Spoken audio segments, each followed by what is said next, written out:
Good morning, everyone. Thank you all for coming. People gathered here and also online. We are so happy to have Venerable um, Gyalten Lekden back at the center.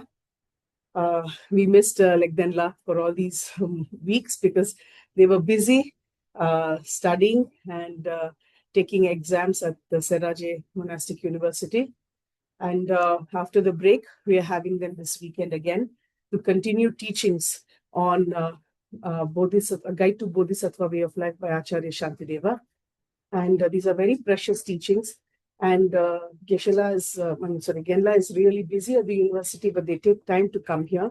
So we should really use this time to learn about such a precious book from our teacher. Just a couple of announcements. We're not going to be having a break in between because we only get this much time and we spend a lot of time there. And so we are going to have, we're going to try and serve some refreshments for you at the place where you're sitting. So please enjoy it. And also one practice that I wanted to ask everyone to join us in doing from next week, a couple of things, if I can just take 2 more minutes, is that we have forgotten it maybe, and we were gently reminded of this in the past, that when we come into the center, we first prostrate to the Buddha Sangha, represented here. And after the teaching, we all do a joint prostration. And we don't leave the center without doing a joint prostration, and do prostrations as is possible for you. Meaning that, like for me, for example, I can't, the sitting and standing is quite hard on my knees right now. So I do prostration, modified prostration, but definitely from the heart, no modifications there. But whatever is physically possible to you, please try and do that as a way of paying homage to our great teachers who are represented in all of this altar here. Thank you so much. Thank you. Good morning, everyone. Thank you for joining us, those who are online in person. To speak to what Diti mentioned, whenever you enter a sacred space like a temple or a gompa, you should prostrate. And it's not just because it's the formal thing to do, right? The reason is, and it's difficult. We have images of Buddhas and statues all over our homes quite often. So every room has Buddhas in it, so it becomes difficult. But when you enter a space like this, or a gompa, or a temple, it's a place where the whole purpose of that place is to engage in deep spiritual practice and reflection. And we're surrounded with Buddhas and Bodhisattvas and our teachers. So when you enter, even when you first enter, regardless, even if you're not coming for a teaching, if you're just coming to do cleaning or to do whatever, you take a moment and remind yourself of the great awe of the Dharma and how incredibly fortunate we are to have access to it and to all these Buddhas and to these teachings, right? So it's not about being formal and it's not about appeasing a teacher. It's about opening your mind up and your heart in such a way to remind yourself that this is incredibly special, right? This is an incredible opportunity for me. So whenever you enter a sacred space like this, you should do prostrations as you can. And I remember when I was attending the center in Boston, our teacher, Geshe Tsoga, very shortly after I joined that center, he was diagnosed with liver cancer. So he was quite sick, and he lived with liver cancer for almost 2 years before passing away. So he became very weak by the end, right? But every time he walked into the gompa, so traditionally in a teaching setting, the teacher won't be in the room with you. All the students gather, then the teacher enters, right? Every time he walked into our gompa, he would stop at the doorway and just look, and you'd see a big smile come on his face. And he couldn't do prostrations then. He did prostrations before teaching, but he couldn't do prostrations when he entered the gompa because his body was too weak. But he always had that moment, and this is one of the old geshes who came from Tibet following Dalai Lama. Every moment he looked into a gompa, his eyes lit up with joy, So it's a moment for us to remind ourselves of this joy, So it's a really good example to try to follow when you enter a teaching. And then whenever a teaching starts, as a teacher enters, it's respectful to stand up. And you see at the monastery, even if we're at a big puja, if we're in the middle of a puja and the abbot usually enters a little late, all the monks, we can't stand up because we're in the middle of a puja, but everyone instead does that. They get as low as they can. That's the opposite of standing up, but it means the same thing, And when the Dalai Lama is teaching, you'll see everyone stands up. Even if there's a crowd of 50,000 people and it's very difficult, everyone stands up. So you wait for your teacher to come, and then the teacher sits on the throne. And even if you don't have a guru relationship with that teacher, it's still a sign of respect. They're offering a teaching to you, right? So you wait for them to come, and once they sit on their throne, then you do prostrations. And the mindset to have is if you have a relationship with that teacher, you can be prostrating to that teacher just as a way of saying homage to that teacher, thank you for offering these teachings. If you don't have a strong relationship to them, you still do prostrations, but your prostrations to the teaching throne itself, to the place where the teachings come from, to the Dharma itself. So you're still going through the activity, and then your mind can be a little bit different depending on your relationship to the guru or the teacher who you are with. Which is why even when you have classes that aren't led by monks or nuns or by teachers, but even student-led classes, you still do prostrations at the beginning. Even if you're not prostrating to the organizer, you're prostrating to the triple gem. So it's a very good habit to get into, right? And the reason I think it's a good habit, it shouldn't be something we do mindlessly. What we're doing as we come together today is we are taking time out of our day to focus to have great focus on our study and our practice, right? That's why we come together. And so by beginning it in that way, you're helping align your body and your mind together towards this sacred practice, you know. So whenever we start our practices, what I usually suggest is whatever we've been doing this morning, whatever worldly activities have occupied our day, we put those to the side and we come together to engage in this practice of studying the Dharma. And so whenever you sit down to study, to meditate, all of these things, you first take a moment to put aside whatever worldly activities you've been doing. And it's very easy when we have a nice place like this, we have a separate space we can come to. Right? But even in your home, if you can't have like a gompa or an altar in your home, you can still create a sacred space, an emotionally sacred space. You say, I'm sitting down now to meditate, even if it's in your living room, even if it's at your kitchen table, that's fine. But you take a moment to set a boundary, right? You create a space for yourself. And so by standing when teachers enter, by prostrating, you're helping facilitate the mind, right? So let's go ahead and do that. We take a moment, whatever we've been doing this morning, whatever running around we've been doing, let's set that aside. Remind ourselves that we're here together today to study the Dharma, to practice the Dharma, to learn what it means to be living as a Bodhisattva in the 21st century, how we can make our life meaningful through these teachings. And so we allow ourselves to be focused in this sacred way. And with that, we set a very strong motivation that the reason we've come together today to engage in this study and this practice isn't simply so we can have benefit in our life alone, but so that we might be able to be of service to others. That we might learn the holy teachings, learn how to apply them to our lives, so that we might create the conditions where we can be of service to others. Now, of course, that also comes about by bringing happiness, peace, and joy and serenity into our own lives. But that isn't the main goal. The goal is to improve our mind and in such a way that we can help others more fully with our lives. So all of our practice, all of the work we do on ourselves is so we can benefit others. So set that strong motivation that my study and practice today will not be for my own benefit alone, but so that I might be able to be of greater service to others.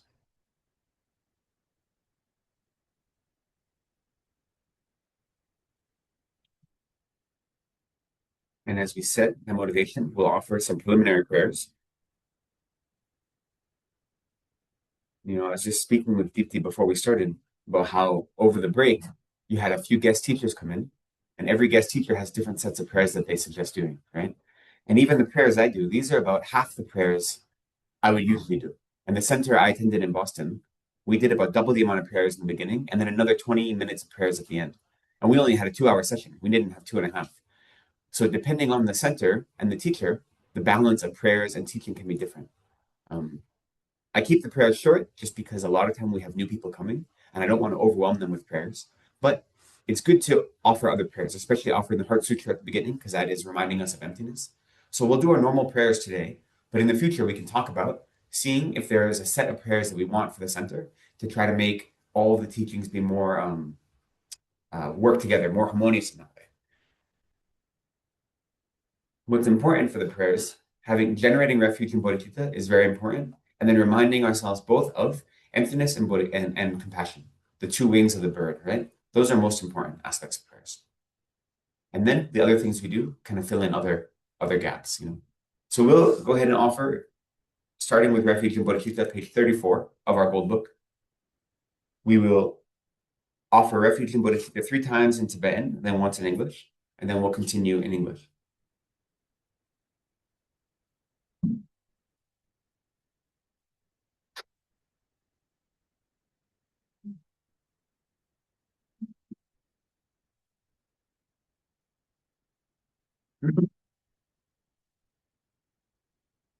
Sangye Shiran Soki Shonam La Shansho Pardo Dagni Kyapsu Chi Dagi Jinsogi Pesonam Gi Jola Penche Sangye Shupar Shok Sangye Shiran Soki Shonam La Shansho Pardo Dagni Kyapsu Chi Dagi Jinsogi Pesonam Gi Jola Penche Sangye Parsho Sangye Cheram Soki Shonam La Nanshu Pardo Dagni Kyasu Chi Dagi Jinsogi Pe Sonam Gi Drola Penche Sangye Shu Parsho. I go for refuge until I'm enlightened to the Buddha, the Dharma, and the Supreme Assembly. By my practice of giving and other perfections, may I become a Buddha to benefit all sentient beings.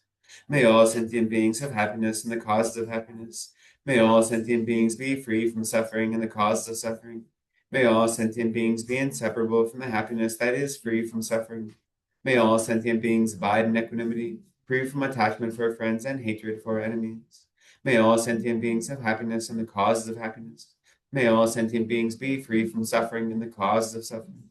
May all sentient beings be inseparable from the happiness that is free from suffering. May all sentient beings abide in equanimity, free from attachment for friends and hatred for enemies. May all sentient beings have happiness and the causes of happiness. May all sentient beings be free from suffering and the causes of suffering. May all sentient beings be inseparable from the happiness that is free from suffering. May all sentient beings abide in equanimity, free from attachment for friends and hatred for enemies. Reverently I prostrate with my body, speech, and mind. I present clouds of every type of offering, actual and imagined. I declare all my negative actions accumulated since beginning this time, and rejoice in the merit of all holy and ordinary beings. Please remain unto the end of cyclic existence and turn the wheel of Dharma for living beings. I dedicate my own merits and those of all others to the great enlightenment. We'll offer mandala offering twice, once in Tibetan, once in English. It's traditional to offer mandala at the beginning of a teaching as a way to request the teaching from whoever is giving the teaching. And you also offer it to all the Buddhas so that they might offer their blessings. And so with the mandala offering, we have a full visualization. We visualize all of the universe is transformed into a Buddha field, is purified of all stains, all faults, and then this pure field we offer to all sentient beings that they might experience happiness and bliss. Om Sa-shi-pi-ki Jo-i-shi-ne-to Tri-mi-ra-bling-shi Ni-de-gen-pa-di Sange-shin-lu Mi-te-oi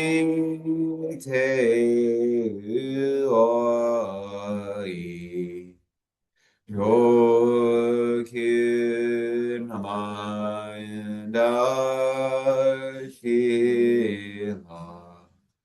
Je-par-jo.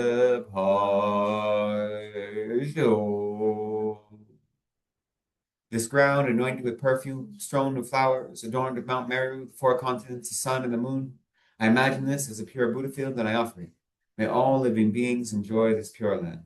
Idam Guru Ratna Mandala Kamniryatayami. And we'll continue with offering praise to Shakyamuni Buddha, which is on page 73 of this book.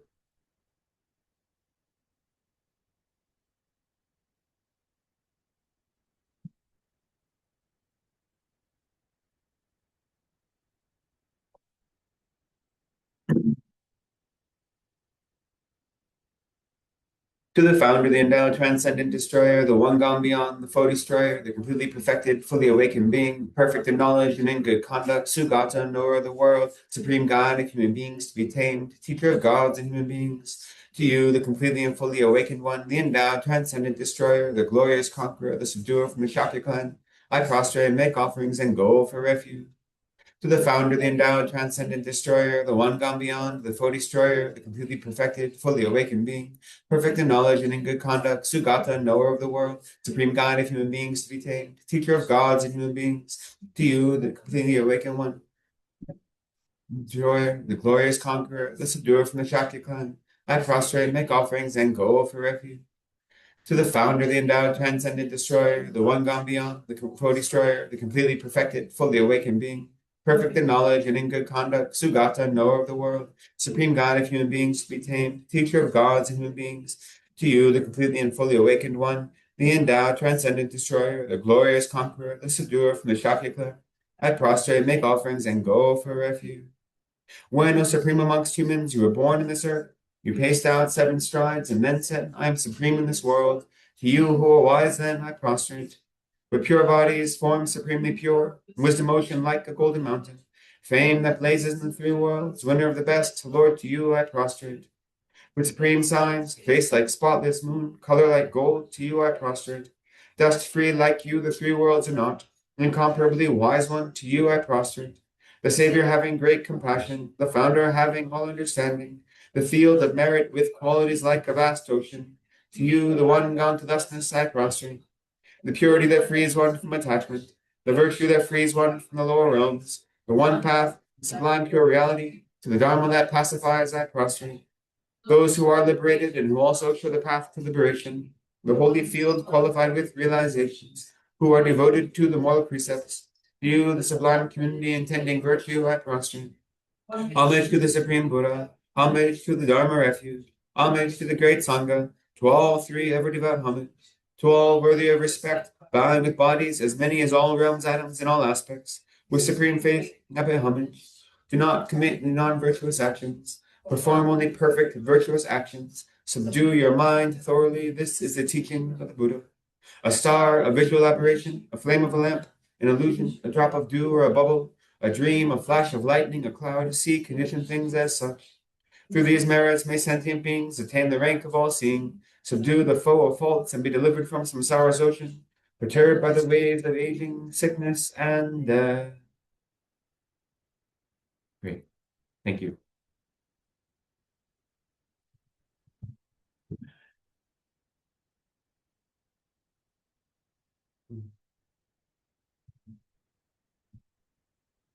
So I'm very happy to be back. It's been a while.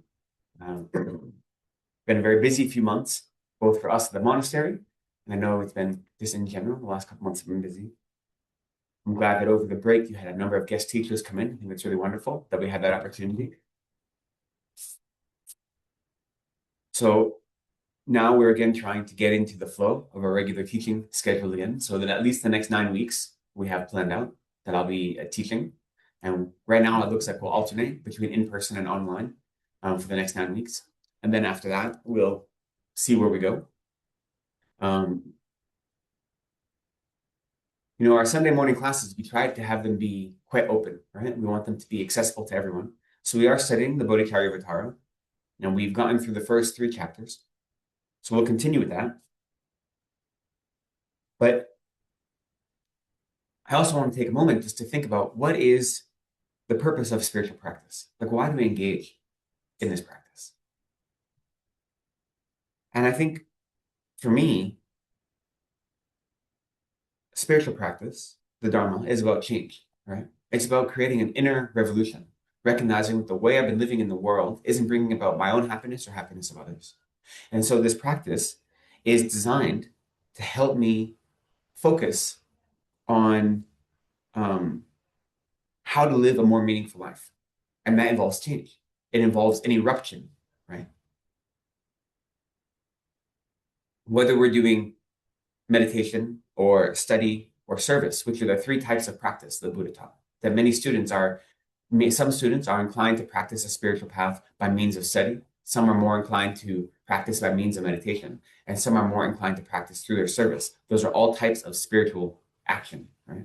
Regardless of how we engage in spiritual practice, it should be about changing, about growing, about becoming something new, about leaving behind this life that is filled with the delusions, that is tossed about by karma and ignorance, and instead being forceful and forthright in the way we live in the world. So if you go about meditating every day or reciting prayers or coming to teachings, but there's no change happening, then we have to reassess, right? We have to see what's going on. This doesn't mean that every time you sit down to meditate or every teaching you attend, you're going to have a revelation. It doesn't work that way, unfortunately. It can be very nice, you know? But what it does is you realize that you are building the groundwork to have moments of insight, to have moments of realization. And they sometimes happen very slowly, and sometimes they happen in a flash. You know, you can never tell, but all we can do is try to prepare the ground for them so that we can cultivate them. And so our practice isn't about our daily practice, our regular practice isn't about, you know, having these flashbulb moments, but about creating the situation where we slowly and more slowly are able to understand the nature of reality and how we fit into it in a meaningful way. And the reason I'm talking about this is because right now the world is a very difficult place, right? There's lots of chaos happening, to put it mildly. And our Dharma practice should be a refuge to some extent. That's what we say. The three jewels are the refuge, right? They're places of safety. But Dharma practice isn't about being comfortable. There's a difference between being safe and being comfortable. Because Dharma practice is asking you to look at all you've been doing in your life and reassess, am I living my life the most meaningful way possible? Or am I letting my emotions guide me? Am I letting my negative minds, my delusions lead me around? Am I actually working for the happiness of others, or am I self-centered? That's not comfortable to ask yourself those questions. So there's a difference between comfort and safety. Now, I find great comfort in my Dharma practice, and I find safety in it. But it's a long-term process, and it means asking myself those questions. Am I really being genuine and honest when I say certain things? Or is it really my ego?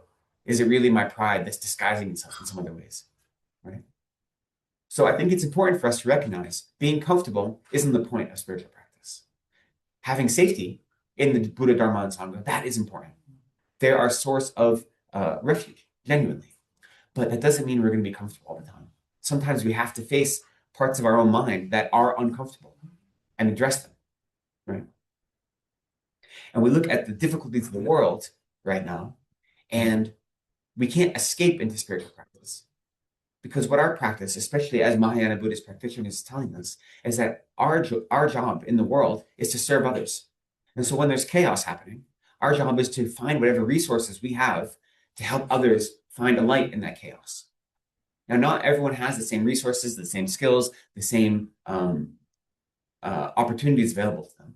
So I'm not saying everyone should go do the same thing, right? But you should say, as an individual, what resources do I have available to be of service to others, especially when there's so much difficulty in the world? Because that's the most important time to have our practice.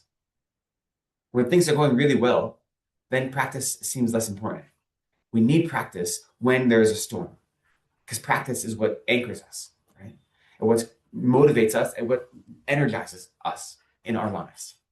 So at times when things are really difficult, which is what it seems like it's always these days, the political and social situations seem like for every step forward, we have two steps back. You know, when major governments are looking like they are receding into authoritarian modalities, it's very scary, right? So every day it seems like there's a new type of chaos to deal with. And that just encourages me that my practice is more important now than ever for that reason. And how I can, you know, fight against that chaos, that difficulty of everyday life is hard. I don't know. But I know that it has to be grounded in my practice and in compassion. That's the only way I'm going to make progress. You know, the Buddha taught us that we have to save ourselves from samsara, right? The Buddha can't wash away our delusions, and he can't give us his realizations. We have to find our own happiness and our own sorrow. We take responsibility for our happiness and our suffering. We can't control all of the external circumstances that we're in, but we can control how we relate to those, how we react to those. So we have to save ourselves from this suffering. And the spiritual practice we do teaches us how to do that in a meaningful way. We have to, so we study as a way to understand the nature of reality, right? Just saying these things is fine, but we actually have to understand, why are things happening the way they are? Why am I experiencing them the way I am? And how can I then use my experience to move me in a certain direction? So we study so we have a better understanding of reality, and that our reaction to reality can be, instead of instinctual, can come from a spiritual place, a place of study and practice. And instead of confronting our hallucinations, our projections, we actually are confronting the reality that's in front of us. That's the important thing. We're so often guided by these like wild emotions. We don't even realize that these emotions are running the show. That we're not the we're not the ringmasters, we're the monkeys. We don't realize that, right? We think I'm in control of myself, but not really. For most of us, most of the time. And what our practice lets us do is to see, wait, I'm wildly out of control all the time, but I feel like I have control. What's that disconnect? And how can I bridge that gap so I actually am in control of my emotions? I'm actually in control of how I react to the world around me. Instead of being reactive, I can act in a constructive way. Right? So we need to develop wisdom, which lets us understand reality, and develop compassion as our guiding light that brings us into relationship with others. Understanding the Dharma doesn't prevent us from experiencing suffering, because this is samsara, we're going to suffer. What Dharma does, it creates context for us to understand that suffering and to understand how to live in it in a way that's productive and to minimize the additional suffering we create. It would be really nice if our Dharma practice was all just, bliss and puppy dogs and ice cream, but it's not that easy, unfortunately.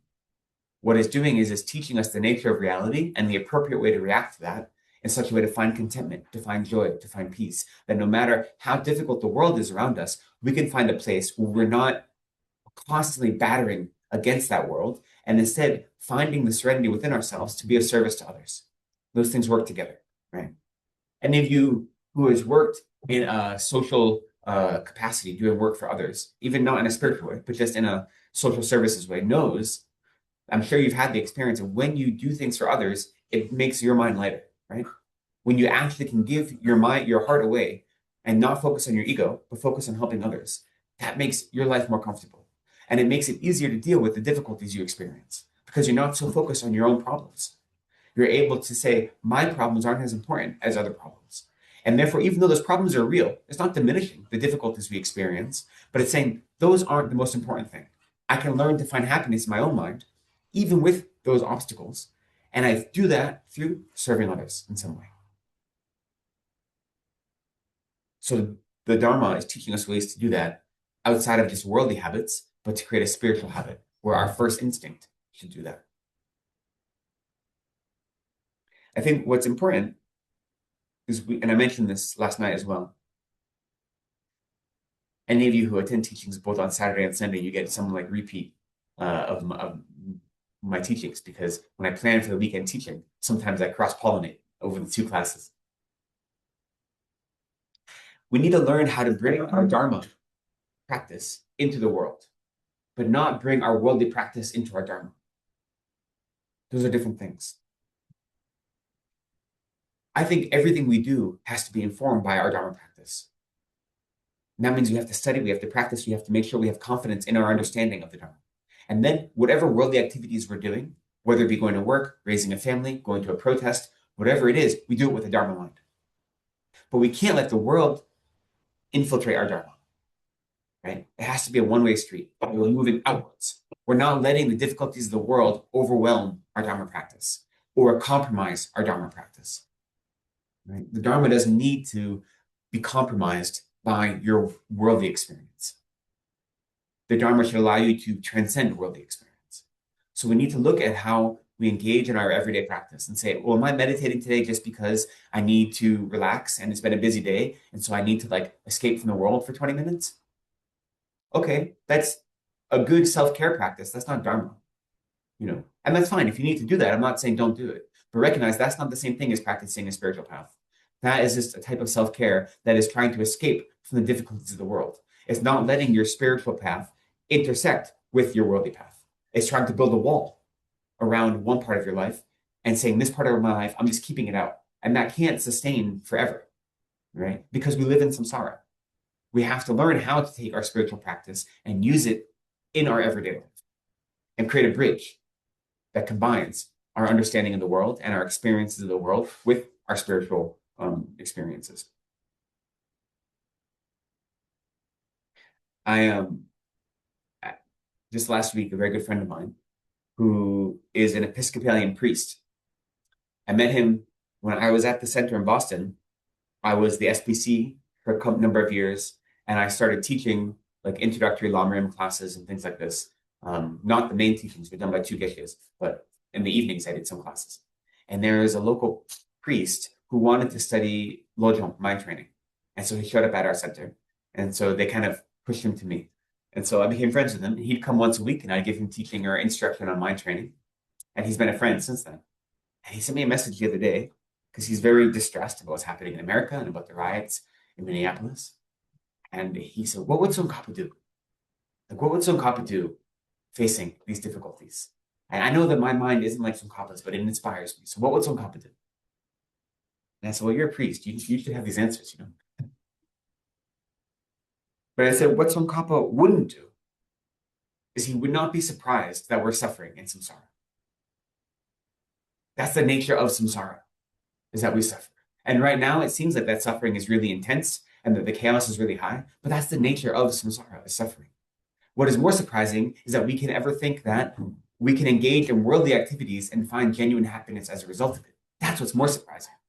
Not that suffering happens in samsara, that worldly activities lead to suffering. That we should understand. So my advice was that what I think Tsongkhapa would do is teach us that we have to recognize whatever resources we have to use them in such a way that combines both wisdom and compassion, or wisdom and skillful means. So, as I said, you are a priest. Maybe you can't attend a protest, but what you can do is when you preach every week, and his congregation is like an older congregation in New England. And I said, when you preach every week, you can make sure that they know that every human individual has the same capacity for love and compassion, and no one deserves to suffer. Or you could say in your language that everyone has a shared divinity, right? As you would understand in a Christian idea. So you can preach to your congregation in such a way to give them hope. And that may not be the same thing as others who have skills as activists, or others who are able to go to a protest, or others put their body on the line to defend their neighbors. Not everyone has the same skill sets, the same resources. Some people have enough income that they can make donations to organizations that are doing work. Others can't do that. So we have to assess, what skills do I have? What resources do I have? And how can I use my spiritual understanding of the world to combine wisdom and compassion to then use my resources in an effective way? And for everyone, that's going to be different. So that's why wisdom and compassion are both critical. We say they're the two things we need to collect. The collection of merit and the collection of wisdom. That's what brings us to Buddhahood. And so what that is wisdom and skillful means. Skillful means being compassion or bodhicitta. Bodhicitta being the wish to become a Buddha for the benefit of all sentient beings. And we need both of those. One on their own won't get us to the far shore, as they say. It's like a bird with only one wing. We just fly in a circle. So we need both. If you have great, incredible compassion without any wisdom, then you're not going to know how to apply that compassion in the real world, right? So it'll become a wonderful thought, but it may not be useful to others. And if you have great understanding of reality, great wisdom, both conventional wisdom and ultimate wisdom, but you don't have the warmth of compassion nurturing your mind, then it's going to be like a dry field that will never grow anything. We need to combine our wisdom and compassion to say, what can I do right now that'll be most effective for myself and for others? And that goes for our spiritual practice as we progress and for our worldly activities. So these two are most important. And what Tsongkhapa taught, especially in the long run, was that we should recognize that if you say now is a moment for me to study and now is a moment for me to meditate, if you separate those two things, you're wrong. Because you should always be doing both. Our practice should always be combining study and meditation and social action. Those all are combined. So if I am sitting on my cushion meditating, that's also a type of study. I shouldn't say that this is only a meditative practice, right? And if I am, studying even at the monastery, if I'm studying for an exam or I'm studying to go to debate, that also could be a type of meditation. So I shouldn't wall off my spiritual practice into these distinct silos. I should combine everything in a way that makes everything work together, right? Tsongkhapa was a reformer. He styled himself to follow in the footsteps of Atisha.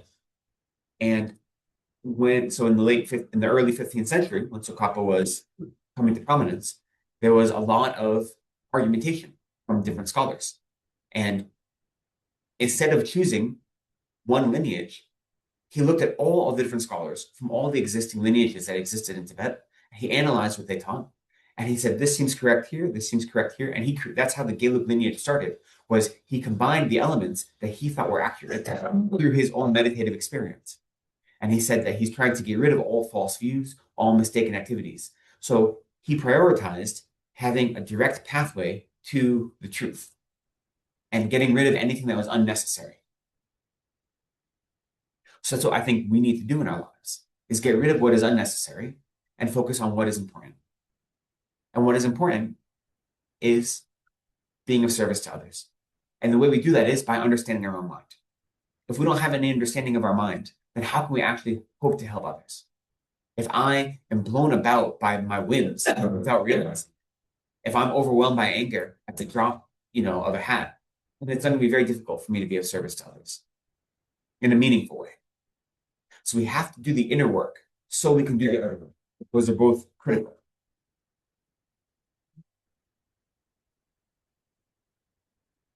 I think what the Dharma teaches us is that a meaningful life is one that prioritizes compassion. And to do so, you have to be courageous.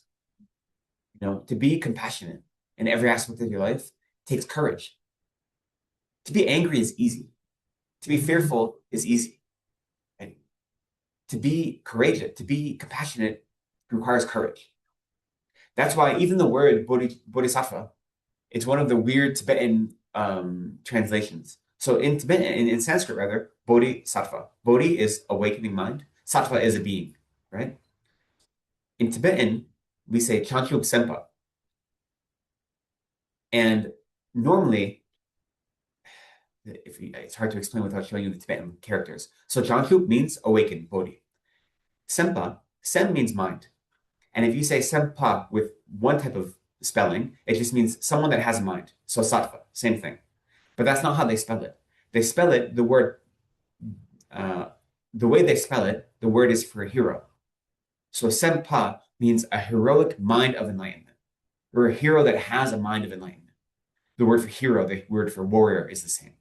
It sounds like just a being, but they chose to translate the Sanskrit a little bit differently. To say it's not just a being who is focused on enlightenment, it is a heroic mind that is aimed at enlightenment. That's what it means to be a bodhisattva. That's what it means to try to develop bodhicitta, is to be a warrior, right? To face those things that are dangerous, that are scary, that we have fear of, and face them with an open mind, saying, I am here to serve others in the best way I can, even when it scares me.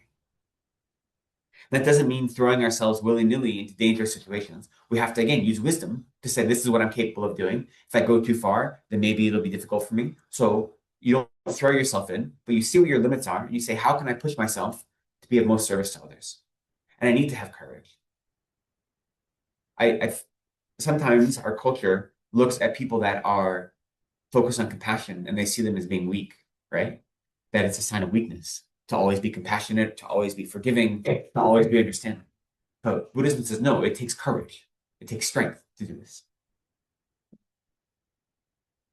I just saw a report of the protests in Minneapolis that 100 faith leaders and clergy people were arrested at a protest. That they went to a large protest at the airport, and over 100 faith leaders and clergy people were arrested. That takes courage, right? And it wasn't violent. They weren't in a violent protest, and they were arrested by the police, not by ICE, which is much different, right? But it takes courage to do that. And that was what the clergy decided they could do. They said, this is something we can do because it's important for us as faith leaders to stand up for the rights of our neighbors. It takes courage to have compassion. It's very easy to be angry. It's so easy to be dismissive, to be prideful, but to be compassionate, to say, I wish others didn't suffer. I wish they didn't have any of the causes of suffering. And I'll do everything I can to help prevent the suffering of others. That takes courage. It takes courage also because it forces you to look away from yourself. To say, my suffering isn't the most important thing. My happiness isn't the most important thing. That's hard. That's not our habit. So to do so requires work. And so that part of the reason we're studying this text is to allow us to learn how to do that work, to make it more natural, to make compassion be our default reaction and not one that comes later after we've thought about it for a while. And so Shantideva's text is a wonderful way for us to study about what it means to live a life of a bodhisattva and how we can then try to slowly incorporate that into our own daily experience.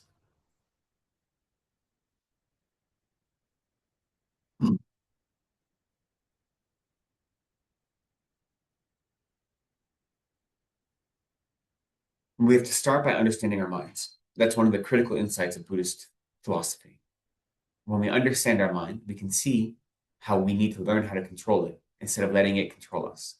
And then once we understand our mind, even a little bit, we develop confidence in the faults of samsara, that this happiness that we call this worldly happiness is not really happiness, right? It's a disguise. And when we have confidence that samsara is not a fun place to be, and that what we have determined to be happiness, worldly happiness, is really only causing us long-term suffering. Once we have some confidence in that, we also then develop confidence in karma, the law of cause and effect. And what that does is it lets us see how our actions create more suffering for ourselves in the future. And that our current experiences of difficulties and suffering comes from actions we've created in the past, in past lives. Not just this one life, but in past lives. And that way, our current experience of suffering, we don't blame it on people outside of ourselves. It's not like there's some creator God who's judging us. There's not society judging us. We're not being punished for anything. But our experiences are the natural results of actions we've done. So it gives us a chance to take responsibility. And what that responsibility means is I've already done those actions. So I'm going to experience the results. But then I can choose to experience them in such a way where I don't perpetuate them, where I don't create more suffering for myself and others. I can't avoid the karmic seeds I've already planted. Now, we say there are practices of purification, there are things we can do, but in general, I've planted those seeds. So they're going to ripen to some extent. Maybe they'll ripen into a large tree, or maybe they'll ripen into a small plant, who knows? But they're going to ripen. What I can do is deal with whatever ripens and make sure I don't plant more seeds so that my future isn't the same as what I'm experiencing now. And so I take responsibility for my life in that way. I don't cede responsibility to some higher force. I say that I have the capacity to find happiness in this life, no matter how many difficulties I'm experiencing. And whatever sorrow I experience, I'm creating that for my mind. The external conditions obviously make it easier to create a sorrowful mind, right? But still, that mind is up to me. I can't avoid the coarse suffering of the world around me, but I can avoid adding to it. When you look at, and again, I used this example last night, but look at someone like His Holiness Dalai Lama, who is now showing the aspect of being 90 years old, right? And I know a lot of you had the chance to go receive blessings from him just this last week. And you notice in that blessing, when he walks, he has two people helping him walk. And when he sits, he doesn't sit like this anymore. He sits with his legs, in we call it Maitreya posture, but just on a regular seat, right? Because he has problems with his knees, because he's 90 years old, right? So he has physical pains in his body, or we'd say he shows the aspect of having physical pain in his body. But don't think for a moment that bothers his mind, right? His mind is not disturbed at all by the physical discomfort he has. So he experiences that physical discomfort He doesn't deny it. He doesn't pretend it's not there, but it doesn't bother his mind. That's what we have to learn how to do.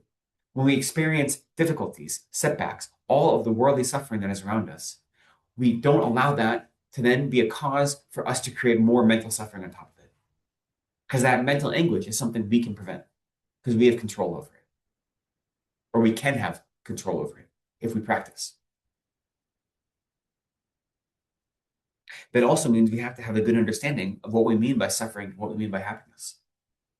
Because the truth is, all sentient beings are the exact same, and that they want to be happy and they don't want to suffer. There's no distinction from the smallest insect to human being to any being in the divine God realms. They're the exact same. They want to be happy, they don't want to suffer. The problem is most of us don't really understand what real happiness is and what suffering is. So we run after suffering with our arms wide open and grab onto it and say, this is happiness. Right? We grasp onto things with such tight clinging and say, look, I found happiness. And all we're doing is creating suffering for ourselves. When we actually have an understanding of happiness and of suffering, then we don't cling to worldly happiness as if it were real happiness. If any of these worldly experiences of happiness we have were real happiness, they'd never go away, right? They would never change. They wouldn't be variable. The example Lama Yeshe likes to give, he says, if chocolate cake is happiness, then the more chocolate cake you eat, the happier you be. But we know that's not true. The more chocolate cake you eat, eventually there's a tipping point where it very clearly becomes suffering, right? We can't expect our happiness to exist outside of ourselves. Our happiness has to exist within ourselves. That doesn't mean don't enjoy things. It doesn't mean if you have a nice piece of chocolate cake, you don't enjoy it. But you recognize this is not happiness. This is a temporary moment of pleasure that I'm experiencing, and I've created the causes in the past to experience this pleasure. So I rejoice in that, and I experience it, I enjoy it. But I don't cling on to it as if this was real happiness. It's temporary, it's fleeting, and it could go away at any moment. And if I indulge too much, it will quickly be clear that it's suffering. So we experience joy and pleasure. We don't cling to it as if it were real happiness. So part of our practice is we're understanding the nature of samsara is dissatisfaction. There is no happiness to be found in samsara. Or what I mean by that is, that doesn't mean we can't be happy. That sounds really dire. Let me rephrase that a little bit. Nothing that is in the nature of samsara is happiness. Okay? So we can find moments of joy, of pleasure, of insight, of revelation, of camaraderie, and we can experience those in a pleasurable way, and we can appreciate that pleasure. That's not ultimate happiness. And as soon as we confuse it for ultimate happiness, that's when it becomes a problem, right? If it's in the nature of samsara, it's always going to be unstable. It's always going to have a very nature of dissatisfaction. When we understand that, we appreciate it for what it is. And then, as part of our practice, we say, okay, if I have all of these wild emotions and minds and delusions that are out of control, that are causing me to engage with reality in such a way that's not healthy, where do they come from? What is their source? And we identify the source as being the mind that grasps at the self as if it were really existent. That's what we say the root of samsara is. And very closely following that is the mind that grasps at we call it the self-cherishing mind, the mind that says my happiness is most important. Those are the two fundamental delusions that we have that pervade most of our experience. As long as our actions are guided by the thought that my happiness is more important than your happiness, and as long as my actions are guided by the thought, even not explicitly, just implicitly, that this self, this I, really exists the way I perceive it, that my perception of reality is perfectly in line with the nature of reality, and therefore I'm acting on those things. As long as we have those minds, our actions are going to be diluted because of it. We have to recognize that the nature of reality isn't the way we perceive it. And so we're not engaging in reality, we're engaging with our projection of reality. And that the self-cherishing mind is quite pernicious and it invades all of our activities, right? And so we have to see, whenever I engage, for instance, I'm here giving this teaching, right? Am I here giving a teaching because I want to help share the Dharma and I want to help people? Or because I want you all to think I'm such a great Dharma teacher? Look I get to sit on a throne. I want you to respect me. I've been studying for so long. I deserve your respect and attention and adoration, right? Now, I would never say that, but is part of me wanting you to like me and think I'm a good teacher? Probably, right? And that part of me is not practicing Dharma at all. All that's doing is creating suffering. Now, the experience of students may be the same, right? What other people experience from you may be beneficial. When you go and you make an offering to someone, if you go to, you make a donation to a food bank or you go work somewhere, the people that receive your offering will get benefit. But if your mind is, look at how important I am, I'm giving, I'm very generous. Everyone, look at how big of a benefactor I am. You're not getting any benefit, right? And so the benefit they get is valid, but it's temporary. What you're doing is creating more problems for yourself. And so that's because the self-cherishing mind is so subtle and it infiltrates everything we do. When you can actually work to live in such a way that your self-cherishing mind isn't guiding you, then you notice your capacity for joy, for happiness, for selflessness is magnified. So infinite. And you experience difficulties and suffering, but they don't weigh on you the same way. You don't feel that pity, oh, woe is me, because you recognize that my happiness isn't the most important thing in the world. My suffering isn't the most important thing in the world. And that sounds really coarse to say, but when you have some taste of that, it puts everything in perspective in a way that's really helpful. And that's what practicing compassion helps us do. The ultimate antidote to the self-cherishing mind is the mind that cherishes others more than ourselves. Right? So we will continue our study of the Bodhicharyavatara. If there are any questions about anything, feel free to ask them at any time. The Bodhicharyavatara is teaching us, like I said, bodhicitta. So bodhicitta, we talk about, bodhicitta is the wish to become a Buddha for the benefit of all sentient beings. Now, actual bodhicitta, so we say genuine bodhicitta, exists in the mind only of a bodhisattva when you actually enter into the bodhisattva path. So for most of us, we don't have actual bodhicitta in our minds. We have a facsimile of it, an approximation, and that's okay. That's what we have to do, right? To build up the effort. So right now, it takes effort for us to have a mind of bodhicitta. Real bodhicitta is effortless. We call it unfabricated. So at all times, you have this mind that says, what can I be doing to make sure every one of my actions is for the benefit of others? And so I can become a Buddha to benefit others. Without any effort, it's always there. So that's what bodhicitta would be. So we have to put effort into that mind. Therefore, it's fabricated bodhicitta, which doesn't mean it's fake, right? It just means that we're working towards something stronger. And at the same time, when we talk about bodhicitta, we can talk about aspiring bodhicitta and engaged bodhicitta. And what that really means, that there's different ways to explain it. The common one that you see a lot is the aspiring bodhicitta is like the wish to do something, and the engaged bodhicitta is actually doing that. Right? So if you have the thought, I really need to go to the store today, I want to go to the store later, that would be the aspiring thought. And then actually getting up and going to the store is the engaged thought. That's, I guess, a metaphor to use to think of it. But really, engaged bodhicitta is bodhicitta in the continuum of a being who has taken bodhisattva vows and who is simultaneously manifestly practicing the other perfections. So generosity, morality, joyful effort, patience, concentration, or wisdom, right? So it's bodhicitta that is working with our practice of the perfections. Simultaneously, both manifest. That's what it means to be engaged bodhicitta. And so aspiring bodhicitta is bodhicitta that is not working simultaneously with other aspects of the path. Right? So both of them are critical and important. And they're both genuine bodhicitta. So when we study this text, and any of these texts, it's important to recognize we aren't bodhisattvas. We're trying to become bodhisattvas. So some of the teachings in here are going to be aspirational and inspirational, but we may not be able to implement them 100% letter to the letter, right? Because they're out of our reach right now. That doesn't mean they're impossible. That means they're impossible for us right now in this moment.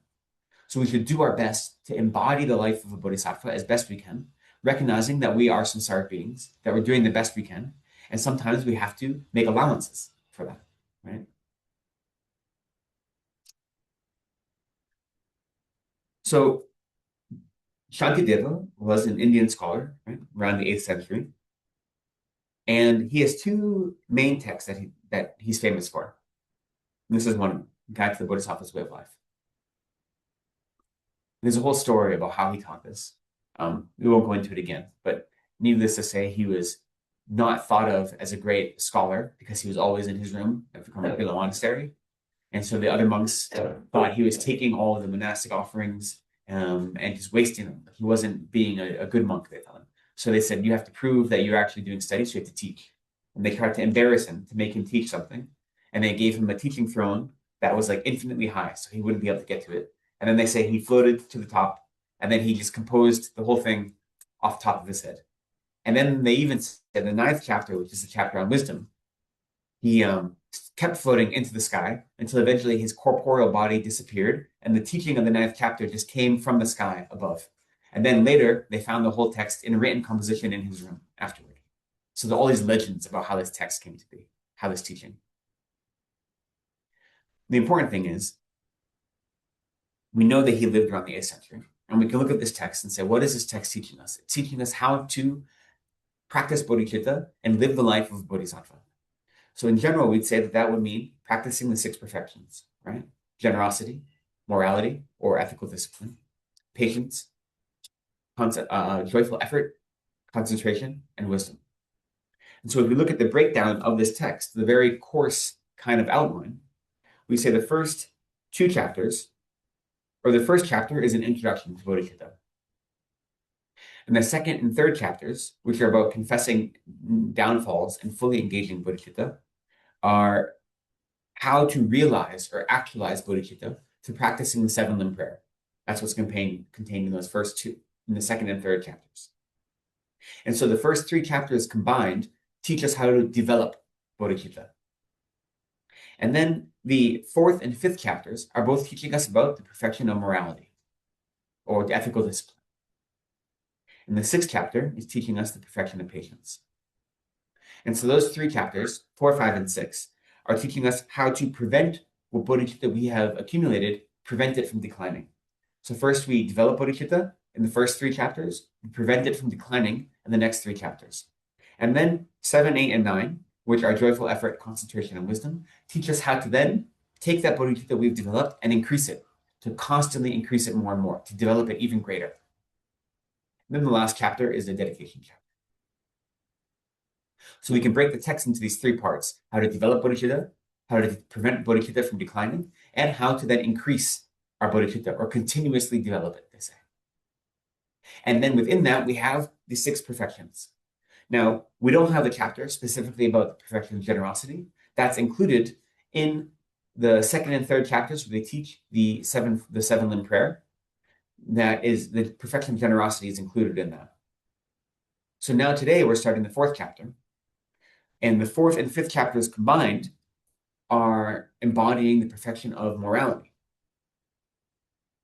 And what's interesting is that the 4th chapter is a chapter on conscientiousness. And the 5th chapter is on awareness. And that is what it means to live a life of ethical discipline, is to have conscientiousness and awareness, protecting awareness. So they aren't teaching us specifically about how to engage in acts of body, but how to protect our minds, because that's the most important of ethical discipline. Conscientiousness is a strange term. In Tibetan, the word is bakyut. It's one of the 11 virtuous mental states. So what we mean by conscientiousness is being aware of our own and others' situation and environment at all times, and always inclining towards engaging in virtue and avoiding non-virtue. That's what it means to be conscientious. Sometimes it's also translated as being careful or being heedful. So this chapter is about protecting that mind that is aware of our own state of being and also other state of being, and then always pushing that towards virtue as opposed to non-virtue. Chapter 5 is about awareness. Awareness we also have translated sometimes as introspection or as meta-awareness. And when we study how to develop single-pointed concentration, awareness works hand in hand with mindfulness to focus our mind to develop single-pointed concentration. So awareness is checking that the 3 doors of body, speech, and mind are not experiencing distractions, right? That's what the meta-awareness does. It's looking at our own mind and seeing how is it being distracted. And then that works hand in hand with mindfulness, which is making sure that our attention is focused on our object that we intend it to be focused on to develop single point of concentration. So through this combination of awareness and conscientiousness, we learn about the perfection of moral discipline or the perfection of ethical discipline.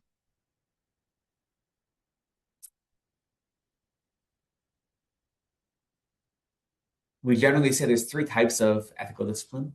There is the ethical discipline of restraint, which is usually, we understand it to be the vows that we take, whether they be the layperson vows, or the Bodhisattva vows, the tantric vows, or monastic vows, are engaging in upholding and protecting those vows and avoiding the 10 non-virtuous actions.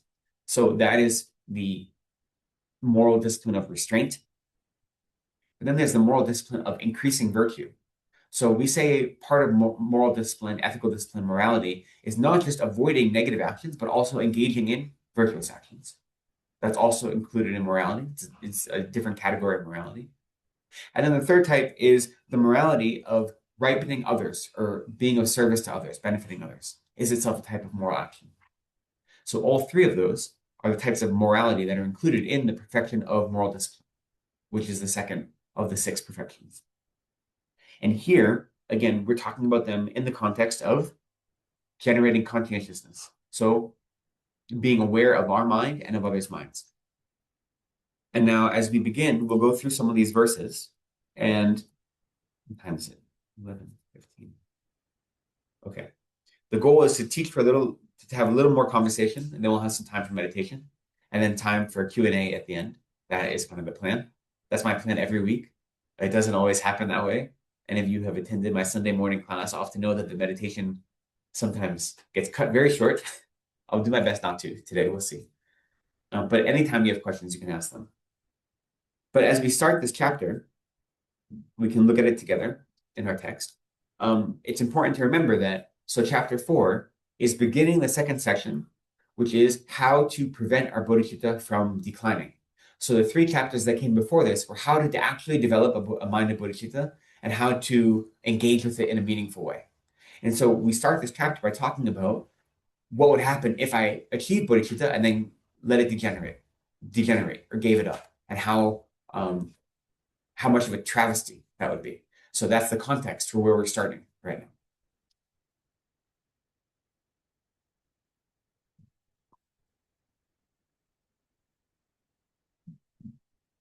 So the first verse goes, having firmly seized the awakening mind in this way, conquerors' children must never waver.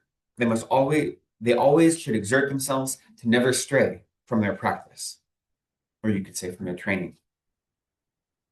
So here, the awakening mind is another way of saying bodhicitta, right? And so once a being has actually achieved bodhicitta, then the conqueror's children, which is to say the bodhisattvas, they should never waver from their practice. They should never let their bodhicitta degenerate.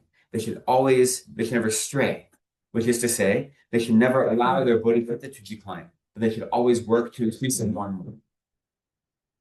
Now, when you actually achieve real bodhicitta, that means you enter into the path, the lowest of the paths, called the path of accumulation. You can still lose that bodhicitta. It's possible. Once you move a little bit further on the path, then it becomes impossible for it to degenerate. But at first, it is possible. So for us, it's very easy to degenerate our bodhicitta because it's fabricated anyway, right? We have to put effort into it to having that mind. But even bodhisattvas that have actual bodhicitta, they can lose it, at least at the beginning, until they have a deeper experience of it. So once we've done the work, we need to then make use of it, right? And when we say they should never stray from their practice, what that means is you should never stray from the 6 perfections. And also, you should never stray from as someone who's engaging in a spiritual life, we talk about the 4 ways of attracting disciples, and is another part of our practice. And for people who aren't actively teaching, maybe it's not as important, but it's useful to think about. So the 4 ways of attracting disciples, if you study long run, you'll see this.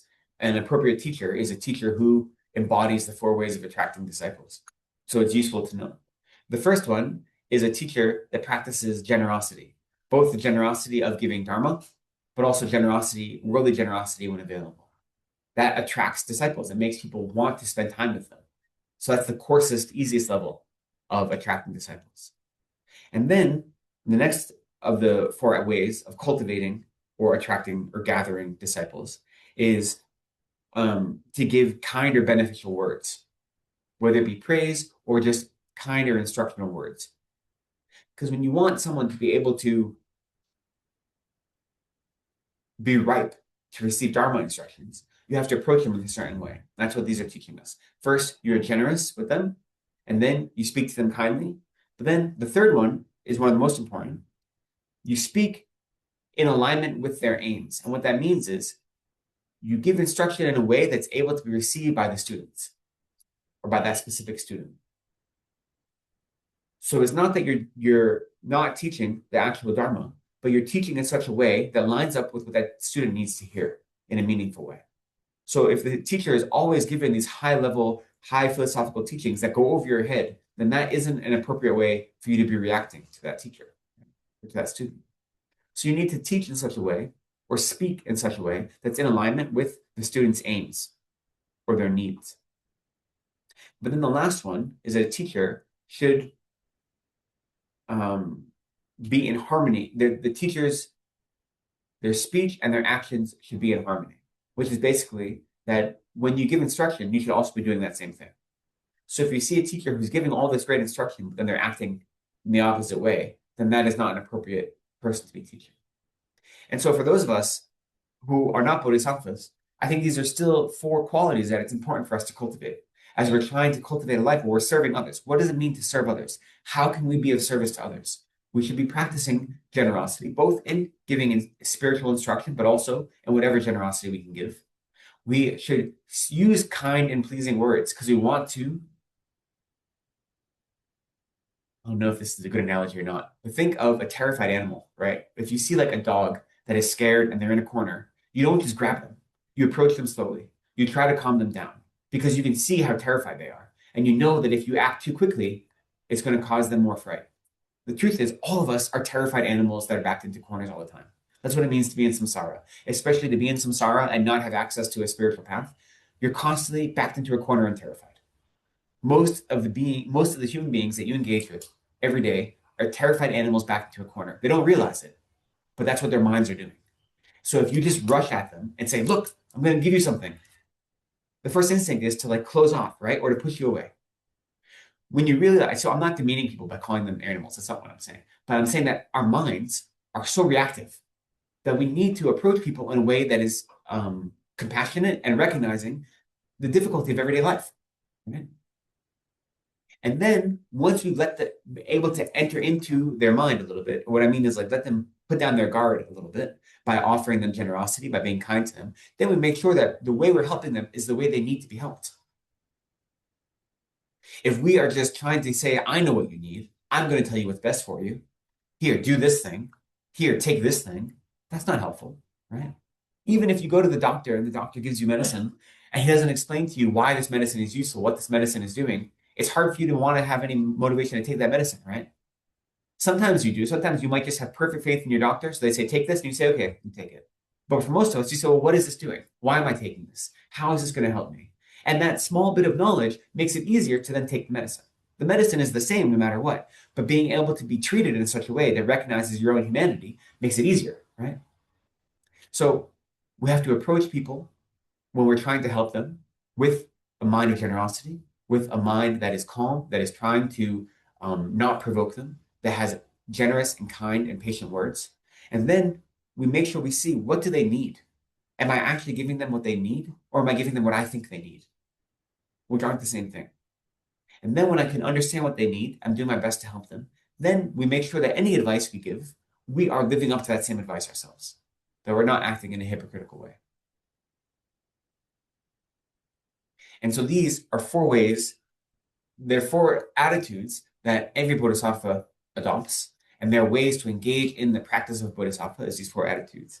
And they're specifically taught as the four ways a teacher needs to gather disciples to themselves, but there's something we can incorporate into our everyday life all the time when you're engaging with others, when you're trying to help others, especially people you don't know, right? You first want to be attractive to them. You want them to be open and receptive. And then you want to make sure you're giving them what they need, not just what you think they need. And then you want to walk the walk. You don't want to just be a hypocrite, you know? You can receive the best advice from someone. That could be the perfect way to live your life. Then if you see them doing the opposite, it becomes very hard to follow that advice. Even if you know intellectually, this is the right thing I should do, it's hard to follow the advice when you see the person giving it not behaving in the same way. So it's incumbent upon us as spiritual practitioners who are trying to be of service to do our best to live our lives like bodhisattvas, not just talk like bodhisattvas. Okay?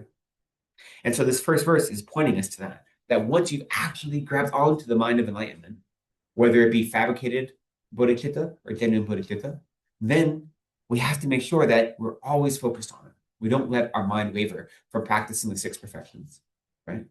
Generosity, morality, patience, especially. Patience is probably the most famous chapter in this text, the 6th chapter, so we won't get to that for a while. But if you ever look at anyone quoting Bodhicharyavatara, most likely they're quoting chapter 6, how to develop and maintain patience. It's really important. But to be honest, all the chapters are important, but patience, concentration, joyful effort, concentration, and wisdom. Those are all the activities we need to incorporate into every one of our lives and any one of our practices. So then he continues. In the case of reckless actions, or of the deeds that are not well considered, although a promise may have been made, is it fit to reconsider whether I should do them or not? It's a very strange translation. What this is saying is, this goes back to the idea that compassion, bodhicitta, takes courage. It's difficult, right? And you might develop a mind of compassion and then realize how much effort it takes and say, is it really worth it? Do I really need to do this? I know I'd said I'd help all sentient beings. I know I tried to develop the mind that says I will dedicate my life to being a benefit to others and I will achieve Buddhahood for the purpose of others. But do I really have to do that? Because this is a lot of work and it's scary and it's hard, right? And so the verse is saying, you made this commitment and now you're second guessing it. And so is there benefit to second guessing it? Is it a worthwhile thing to do once you've made this promise to other sentient beings? And we say, of course not, right? You don't want to be lying to sentient beings. You've made this promise to them. And so the way you then keep it is you think of all of the many benefits of bodhicitta or of compassion. And no matter how difficult it may be, what difficulties you may experience, you can go through and say, what are the benefits of practicing compassion? And what are the benefits of bodhicitta? And both you can look at the benefits as they're taught in the text, the advantages of the mind that cherishes others more than oneself. So you see the scriptural sources for what we claim to be the benefits. But then you also look at your own life and you say, what are the moments where I actually practice compassion wholeheartedly? What are the moments when I didn't focus on myself but focused on others, no matter how difficult it was? And then you look at your own experience and you say, even if it was difficult, did I experience benefit from that? And most often you're going to see, yes, you did, right? And so by reflecting on the scriptural instruction on what are the benefits of bodhicitta, and then your own experience or what are the benefits of acting in that way, that encourages you in the face of adversity, in the face of difficulty, that I've made this promise, so I'm going to keep it, right? I'm going to keep my commitments. If you think about it too much, it can become overwhelming. The idea that I am going to work for the liberation of all sentient beings is like a monumental task, right? It's one of these things that I refer to it as the Bodhisattva paradox, which is to say, we say that only I can bring about my own happiness and my own suffering. Only I can free myself from samsara, right? No one else can do it for me. And that's true. Yet also, I'm dedicating myself to free every other sentient being from samsara. Those two things seem contradictory, right? If only I can save myself, then how can I also save you? And the truth is, like I can't, or not me, but no one can save others, but you can dedicate yourself to freeing sentient beings. And you can say, that is what I expect of myself. Even if they have to do the work themselves, I'm going to do everything in my power to save them. And you live in that paradox of saying, no one can help me but me, but also it's my responsibility to save everyone else.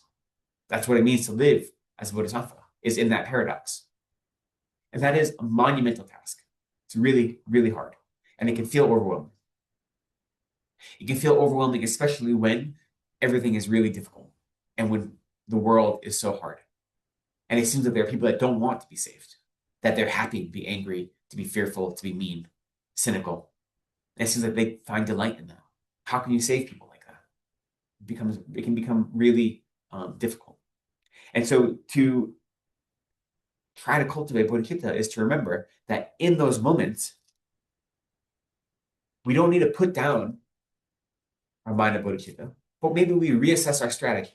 We reassess, okay, I'm still committed to saving all sentient beings. What can I do right now that's working towards that goal? I'm not going to save everyone tomorrow. Can't even save myself tomorrow. But I can do a small thing to move myself in the right direction. I cannot give up my promise, but instead find a way to live with that promise, to motivate myself in the right direction in little incremental steps. So we don't want to be discouraged. We don't want to put down, especially our bodhisattva vows. When we take the bodhisattva vows, we want to uphold them, right? You know, the bodhisattva vows, for those who haven't taken them, they're really powerful. They're really important to hold. When you have them and you're able to keep them, it helps transform all of your activities into virtue. The amount of merit you accumulate is infinite, you know? And so even if you make mistakes, even if you stumble, you're still accumulating so much merit.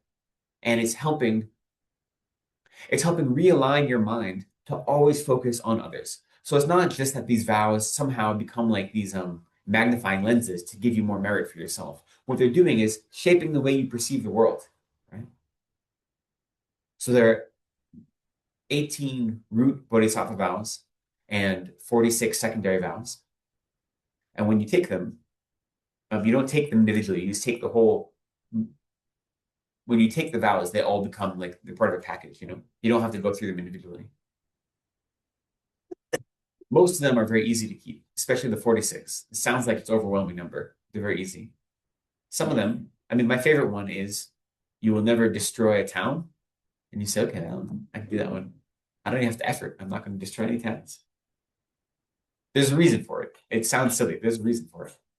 Anyway, my point is, bodhisattva vows and the pledge to become a Buddha to benefit others is wildly important for our own lives, for our own practice. It helps realign our practice. Even if you're not going out into the world and doing active things, having that mind realigns the way you understand the world around you. So it is incredibly important. So when we recognize it's a monumental task we've given ourselves, and so instead of getting depressed in the face of that, we say, I'm not going to do it tomorrow, but I'm going to go slowly. I'm going to give myself grace to recognize there are many obstacles, and I'm going to go through them one at a time. No one expects me to be a Buddha tomorrow, including myself. And when I do expect that of myself, that means I'm looking at myself too harshly. Because I would never expect that of others. Why would I expect it of myself? What I expect is that every day I'm pointed in the right direction. I'm trying to be a better person tomorrow than I was yesterday by small incremental steps. We should never be discouraged. And one of the ways this verse is suggesting that we get rid of that discouragement is remembering the many benefits of bodhicitta. Oh, wow. Okay. Let's continue a little more before meditation. The next verse says, how can I ever withdraw from what has been examined by the great wisdom of the Buddhas and the Bodhisattvas, and even many times by myself? So this is adding on to the last verse, saying, even when it's hard to maintain this mind of bodhicitta, all the Buddhas and Bodhisattvas have investigated and shown and taught that it's incredibly powerful and important. And through their great wisdom, through their practice, through their study, through their investigation, they've recognized how important bodhicitta is. And then they've taught it to us. So since they've already done that work, and through my own experience has shown me, even with my baby level of understanding, that having compassion and bodhicitta has made my life more meaningful. Having already done that work, how can I give it up? Even in the face of difficulty, you know?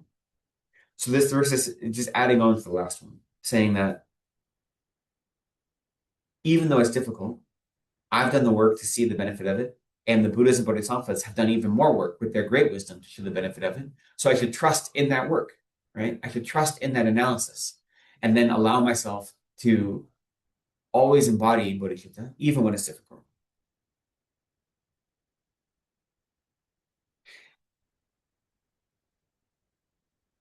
The hard thing about bodhicitta is, or compassion, we said we want to develop compassion for all sentient beings, right? When we recited the 4 immeasurable thoughts as one of our prayers, may all sentient beings be free from suffering and the causes of suffering.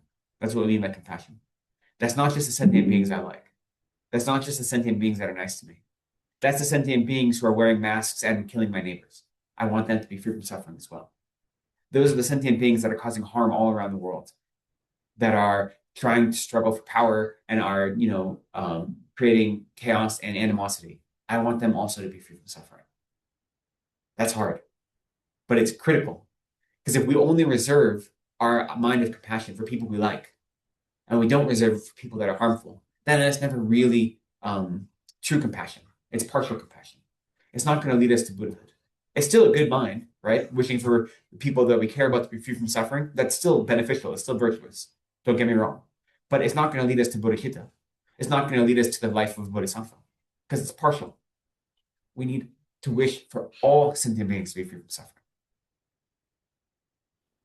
Generally, what we say, and it feels like an intellectual exercise, when we see people who are engaging in harm, what we can remind ourselves is they just want to be happy. They don't want to suffer. They think that those actions they're doing are going to bring happiness to themselves. That's why they're doing it. But they're so confused that all they're doing is not only causing harm to others, but creating more harm for themselves. If anything, that should be a reason for us to pity them, not respond in anger, but to look at how confused they are. All they're trying to do is be happy, and they're doing the exact opposite. Not just in this life, but they're creating the seeds for so much suffering for themselves in the future. It's easy to intellectually understand that. It's hard to then act with that. And that's not to say then we shouldn't oppose them when they engage in harmful activities. It's not to say that we should look at injustice and say it's okay because I have compassion, therefore injustice is okay. No, we should do what's in our power to fight against injustice, to alleviate the suffering of others as best we can. And when people are agents of, this spectacle of violence that we see in the world right now, we should do our best to stop that in whatever way we can. But we do it with a mind that isn't wishing to harm those agents of violence, but is wishing to love them and free them from their own suffering. That is the hard thing and the most important thing. When we develop compassion, it has to be for all sentient beings equally. They say one of the marks of the Buddha as an object of refuge is that his compassion and his equanimity are indifferent. And what it means is he could have one person on one side of him, massaging wonderful oil into his muscles and giving him all the wonderful things. And on the other side, someone just stabbing him repeatedly. And his compassion toward the two of them would be the same, because his compassion isn't dependent upon how they treat him. So our compassion can't be dependent on how others treat us. We have to elevate ourselves above it and say, my compassion is dependent on my mind and my recognition that you are suffering and you don't deserve to suffer. No one deserves to suffer. Our suffering is a result of the karma we created, yes. That doesn't mean we deserve it, right? Suffering isn't punishment. It's just the natural state of things. No one deserves it. Even the most horrible people don't deserve it. Wishing for others to suffer is a really negative mind, really negative mind. Wishing for others not to harm others. So when you see someone who is a dangerous criminal and they receive some sort of comeuppance, whatever it may be, you can have a mind that is joyful that they're not actively causing harm, but it shouldn't be joyful that they're experiencing harm. I remember when Osama bin Laden was killed, and I were attending teachings, and you should never find joy that your enemy is killed. That's not joy, this external enemy. You can be joyful that he's no longer causing harm, that he's not in a position to harm people, but you shouldn't rejoice in a negative act. You shouldn't rejoice in suffering. And so we need to try to develop compassion for everyone, indiscriminately. Yeah. Yeah. Sympathy for others doesn't come from a morally superior ground, because that's going to then lead to more self-cherishing. Yeah. The only way So the question is how to make sure that you're not just feeling superior, right? Like I'm better than them. That's where this mind of sympathy or compassion comes from. The only way to do it is to actually analyze on your own. When you are trying to engage in that compassion, are you doing it because I'm better than you and therefore I'm looking down on you? Or is it genuine that I really don't want you to suffer? So the only way is you need to do this reflexive analysis. I often talk about when I give advice about meditating, if possible, it's really wonderful to do a meditation session every morning and every evening. And the reason I like doing it evening, it's the hardest time to do because you're tired, you've lived the whole day, you have so many things going on, you probably want to relax, read a book, watch TV, deal with your family. I get it. It's a hard time to find time to meditate, but it's a wonderful time to sit in meditation and analyze your day. And you say, what did I do today? Were my actions today in line with the ideals of the Dharma that I profess, or were they not? Was I acting out of compassion, or was I acting out of self-cherishing? Was I following one of the 8 worldly dharmas, seeking my own pleasure, or seeking popularity, or seeking praise, or was I actually acting in the best interest of others? And it's not a matter of judging yourself. It's just analyzing. You say, okay, today I did some things where I did well, and other things I need to work on in the future. But if we don't do that reflexive work, then we're never going to be able to build up our own minds, right? Which is why I say that's not comfortable work. It's not comfortable to say these are the mistakes I made today. But if we don't own up to those mistakes, we're never going to correct them, right? When you look at the teachings of mind training, there's a story of Geshe Ben, who I love all the stories of Geshe Ben. He's one of these Kadamba Geshes who always seems to be like doing things wrong. Like he's always like the butt of the jokes, but he's also like a really well realized practitioner. So his stories are always very funny. He used to be a thief in his early life before he found the Dharma. So there's stories of once he was called to do some prayer services at some household. And so the householder set him up in, I guess you'd say the barn or whatever, to do this prayer. And they went to the fields to do their work. And as he's reciting, he all of a sudden noticed his hand was going into their grain. And he was like taking their grain because his past imprints of being a thief were so strong that he couldn't resist this giant bag of grain. And so he started shouting, thief, thief, there's a thief. And the householders came and he's like, look, there's a thief. So whenever he had these moments of lapsing, he immediately called himself out, which I think is very fun. But in his practicing of the 8 perfections, they talk about, of the 8 worldly dharmas, how to abandon the 8 worldly dharmas. They talk about every day he would have a pile of black stones and white stones in front of him, and he'd go through his daily activities. And every time he realized that what he was doing was an activity that wasn't influenced by the 8 worldly concerns, he would put a white stone in the pile. And every time it was concerned or was following the 8 worldly concerns, he put a black stone in the pile. And when he started that practice, he had a mountain of black stones and no white stones. But the more he did that practice, slowly they leveled out, and then slowly there were more white stones than black. And because you have to do the reflexive work to actually see what you're doing. And that work feeds itself. When you do the reflexive work in the evening, you're not judgmental, but you realize, okay, this was a moment that I could have done A, but instead I chose B.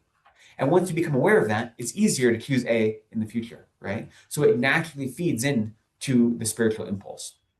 So that's the kind of only way you can do it, is that by cultivating the practice, then you have confidence in your practice. So in the moment, you can make decisions quickly based on your confidence. And then in the evening, or however you're able to, you actually analyze and be honest with yourself. And it's not a matter of flagellating yourself. It's not a matter of going to like your teacher and saying, these are all the things I did wrong. That's not the point. The point is for your own self to be honest so you can improve and grow. I see there's a hand raised online. Is there a question Yes, online? yes, Okay. Venerable. Good morning. Venerable, yesterday when you were talking, you mentioned that unless we have compassion for ourselves, we cannot have compassion for others. And I was wondering if you could speak a little about that, because if we've never received that or we've never experienced that, Mm, how is it? I'm wondering how can yeah. give it to others. Yeah. Yeah.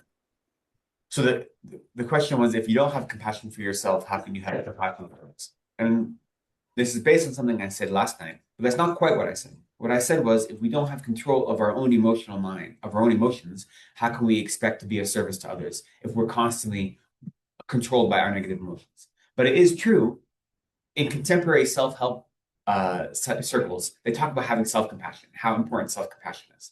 And you need to have compassion for yourself before you can have compassion for others. And I do agree with that. But I think it's important that from a Buddhist perspective, we understand what we mean by self-compassion, right?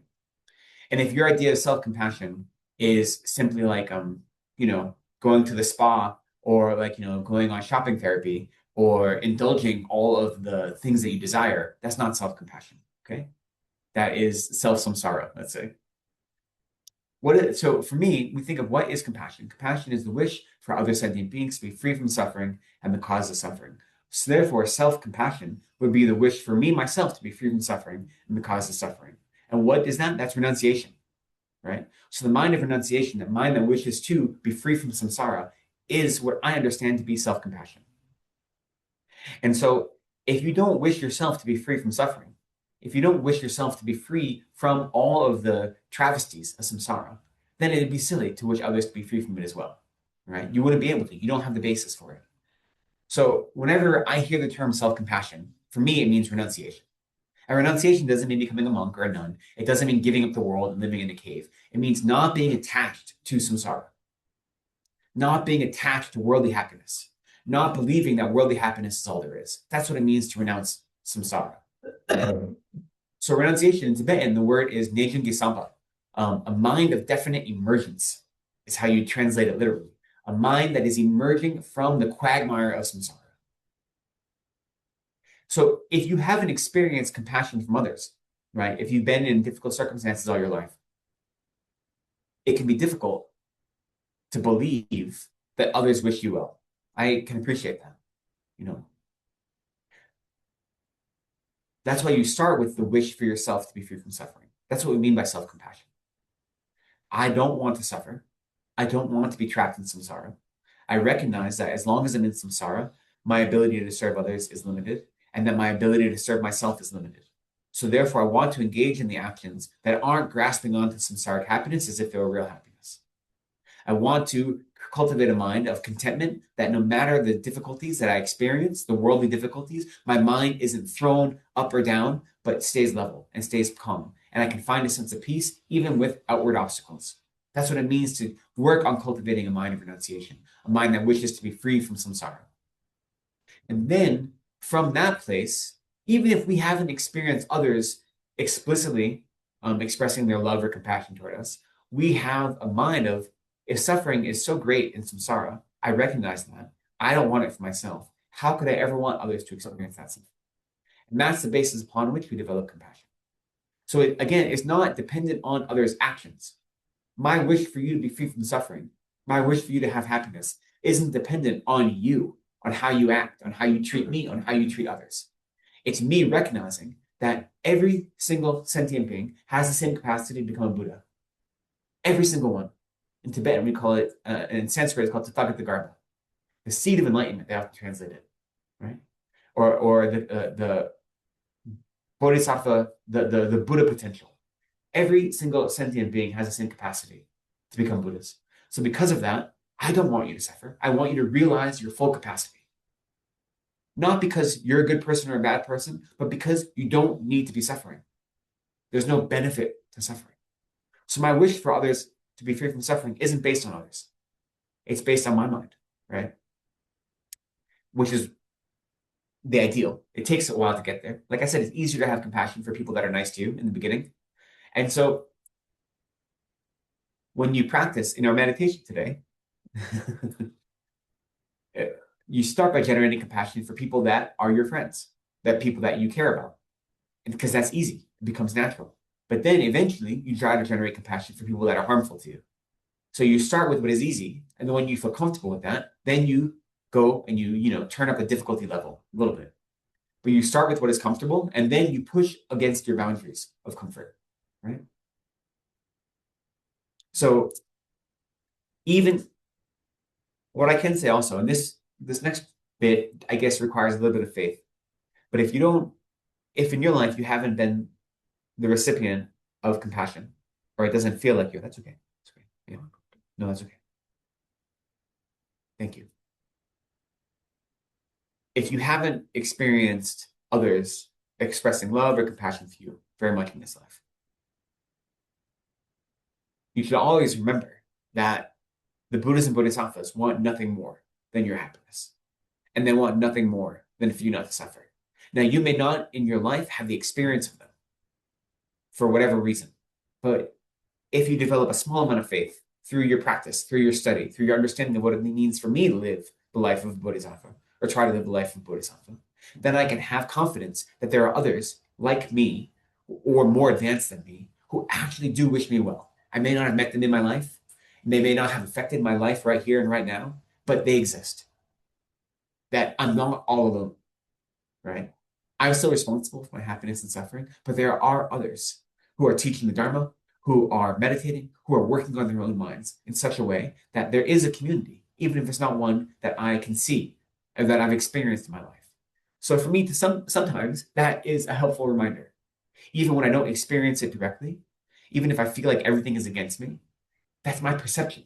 That's not reality, right? And it's my perception based on my experiences in this life. It's not denying that, but it isn't the full picture. It is one small piece of the picture. It's like the analogy, they say of 5 blind men in a room, all touching an elephant, and one is touching his leg, and one is touching his tail, and one is touching his nose, and none of them realize they're touching an elephant. One thinks I'm touching a wall, one thinks I'm touching a whip, like this, because none of them have the full picture, right? That's what our lives are like, because we don't have the full picture. I may not have experienced love or compassion in my life quite often, because I may have had a difficult life, right? That's very true. And I may have experienced hatred or vitriol or judgment from others. And those things can seem to be the pervading experiences I have. That's true. They may seem that way. But it doesn't mean that is the truth of reality. That's my experience right now, based on my circumstances. There's a much bigger picture. There are people and there are beings that care about my happiness, that are praying for my happiness, that are working and meditating in such a way to help them help me. And that isn't reassuring to everyone. And it does require a little bit of faith. But for me, it's powerful, especially when I'm really low, to remember that I'm not alone. I have to do the work, but there is a sideline. There is a whole stand of cheerleaders that are urging me on, that want me to succeed. And that's helpful to me. So I don't know if that helps. Yes, yes. But, Thank you very much, Venerable. yeah. Okay.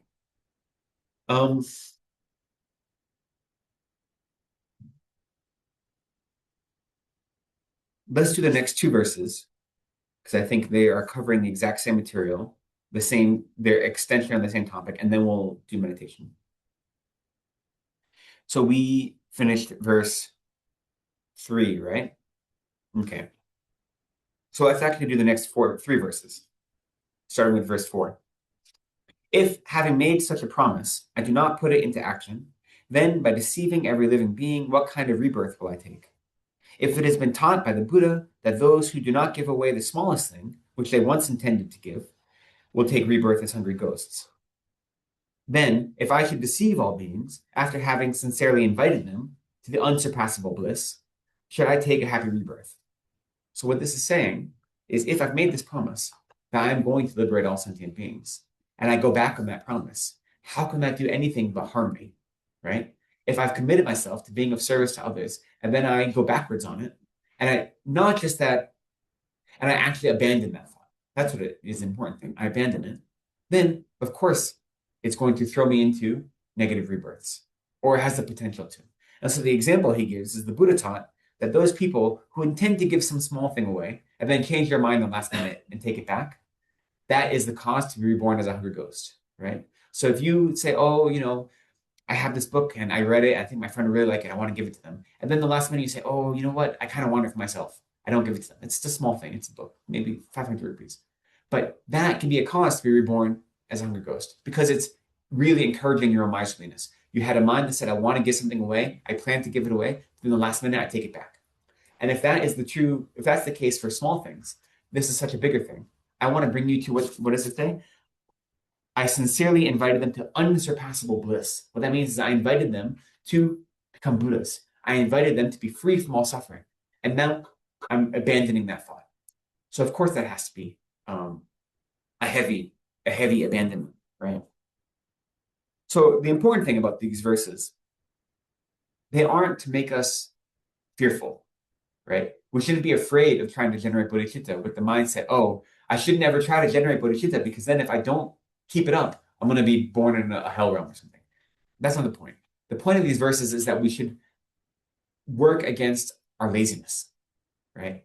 That we should recognize we've made a promise and breaking that promise has consequences. And therefore, we should do our best to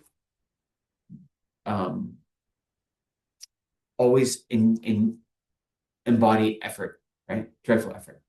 So laziness, there's 3 types of laziness. The first type of laziness is just procrastination, what we think of as laziness. The second type of laziness is excitement for non-Dharma activities. That is also a type of laziness. We describe it as laziness. And the last type of laziness is laziness of thinking that I'm not good enough to achieve something and therefore having a depressed kind of mind. I don't mean like depression, but like a mind that says, I'm not good enough to meditate. I'm not a good meditator. I should never start. That kind of mind. A self-deprecating mind is a type of laziness. So that second one is, I'm so good at that second one. I practice it all the time. I'm so lazy, running around in circles, doing 1,000 things. None of them are Dharma, right? So that laziness is what we have to avoid. And when verses like this are reminding us of that.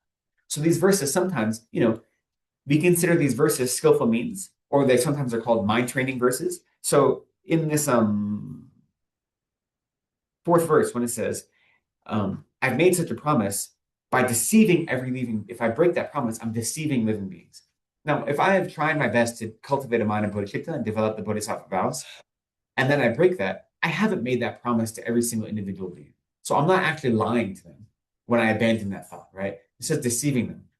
I'm not actually deceiving every sentient being because I didn't go to everyone and say, I'm going to become Buddha for your benefit, Buddha for your benefit, Buddha for your benefit, right? But by using that language, it's a skillful mean to show us the breadth of the promise we made. So these verses aren't meant to be literal, to be like, you should be terrified. Therefore, if you start to generate bodhicitta and you give it up, be terrified of it. No, don't be lazy. Exert effort because there are consequences.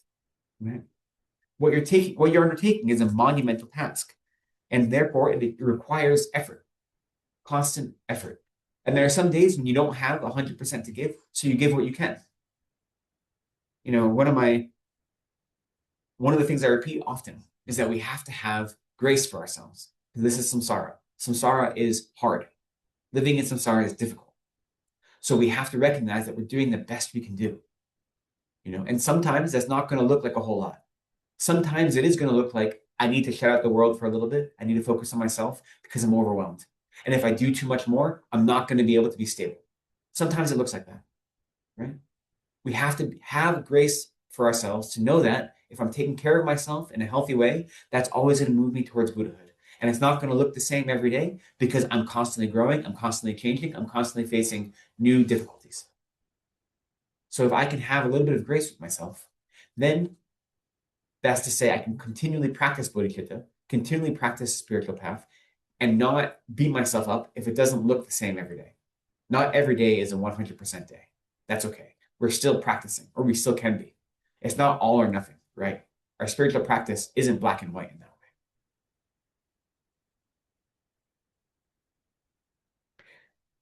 way. Okay, I think that is a good place to stop because the next verse is a little strange anyway.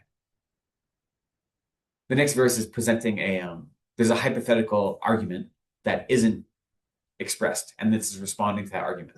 So you have to know the context. So we'll start with that next week, maybe. It is almost noon. Let us do a brief meditation, and then we'll have some time for questions and answers at the end. Okay? So I'd like us to do a meditation on compassion today. And as usual, it's going to be very abbreviated. But when you do this practice on your own, you can do it in a much more extensive way or elaborate way, where you can do the same practice, but just spend more time with every step of it. But what we'll do today is go through it quickly, just so we have all of the pieces, we have a feeling of it, and then on your own, you can do it more deeply. But let's start by adopting a comfortable seat, whatever that may be.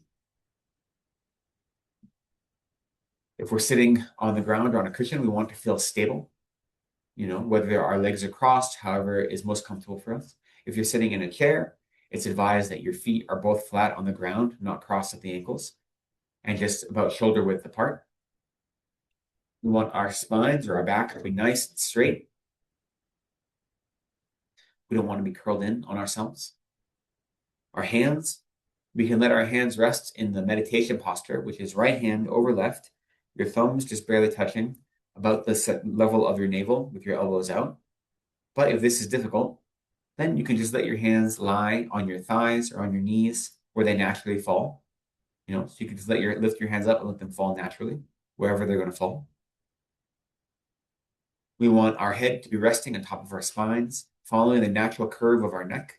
So we're not forcing ourselves up or down, but just letting our body fit into its natural repose. We want our jaws to be nice and loose, not clenched tight. So this might often mean our mouths are hanging open slightly. That's okay. Rest your tongue on your hard palate behind your upper teeth, ideally. This helps your breathing and it helps prevent saliva from pooling in your mouth. And then lastly, ideally, we want our eyes to be open or half open and allow our vision or our gaze to follow the end of our nose to a space a meter or so in front of us. Not tightly focused, but just open and expansive and aware. The point of our meditation and our practice is to wake up, not to fall asleep.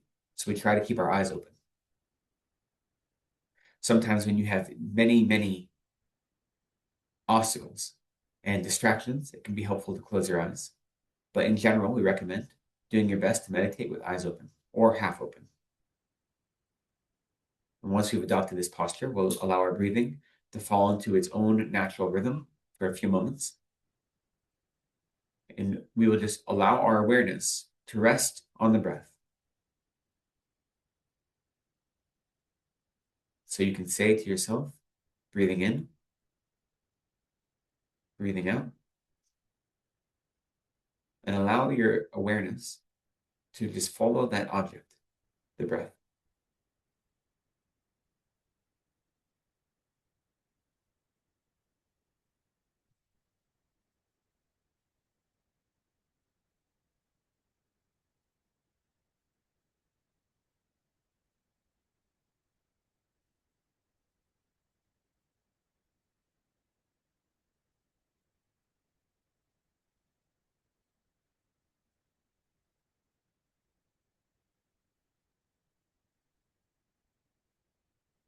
When you notice a distraction, whether it be an external distraction of a sound or a smell or a sight, or an internal distraction, you've gotten lost in a daydream or a story, there's no judgment, there's recognition. You can label that distraction. And once you've labeled it, you let it go and return your awareness to the object of your meditation, which at this moment is your breath.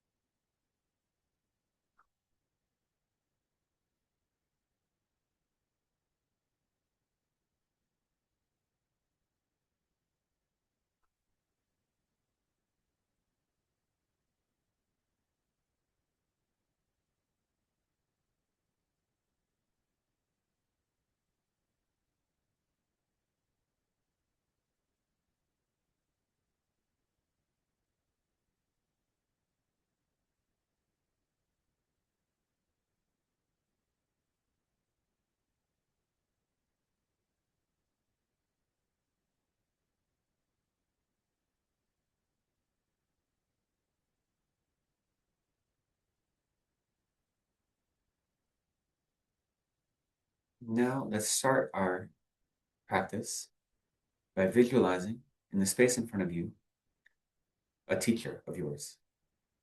It can be, if you have a teacher, a guru, it can be them, or it can be His Holiness Dalai Lama, or it can be Shakyamuni Buddha.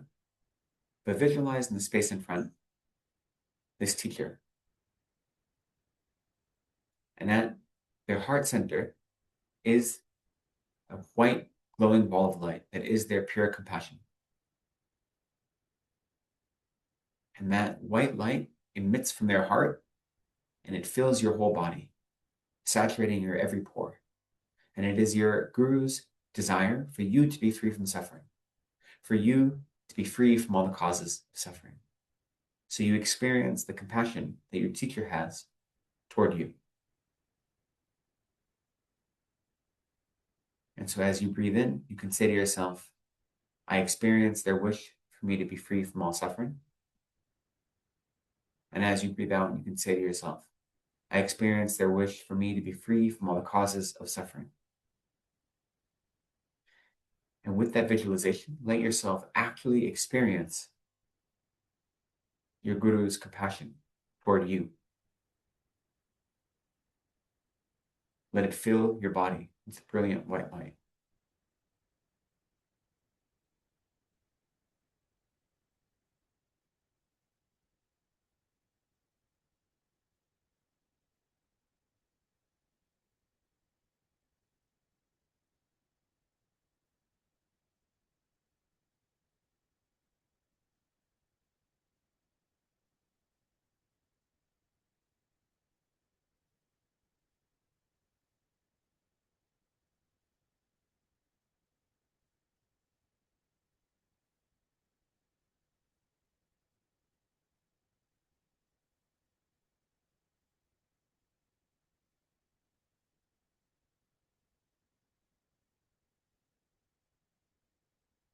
Once you've developed a strong sensation and conviction in your Guru's compassion for you, allow the appearance of your Guru to move from the space in front to the space directly behind you and above you.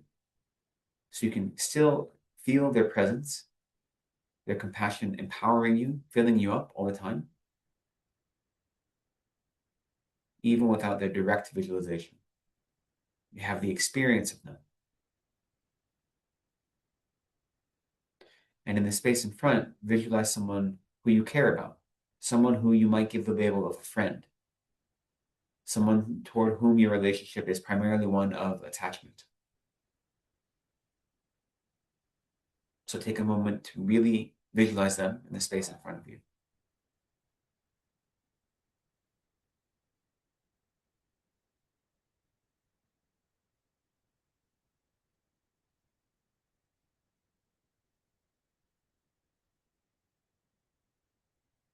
And as you have a firm visualization of them, realize that they are a suffering sentient being who want nothing more than to be happy, to be free from suffering. So at your own heart, you visualize a brilliant ball of white light that is your compassion. And white light rays emit from your heart, and it fills your friend in front, soaks into their every pore, your wish for them to be free from all suffering and free from all of the causes of suffering. So as you engage in this strong visualization, you can recite to yourself on your breath, may they be free from all the causes of suffering. May they be free from all suffering. May they be free from all the causes of suffering. Generate this strong wish and intention to the person you visualized in front.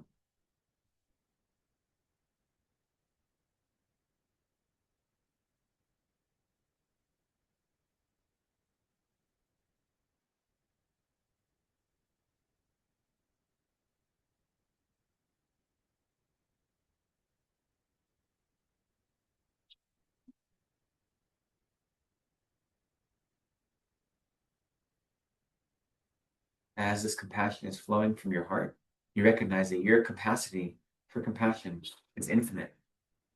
It's never going to diminish, no matter how much you give away.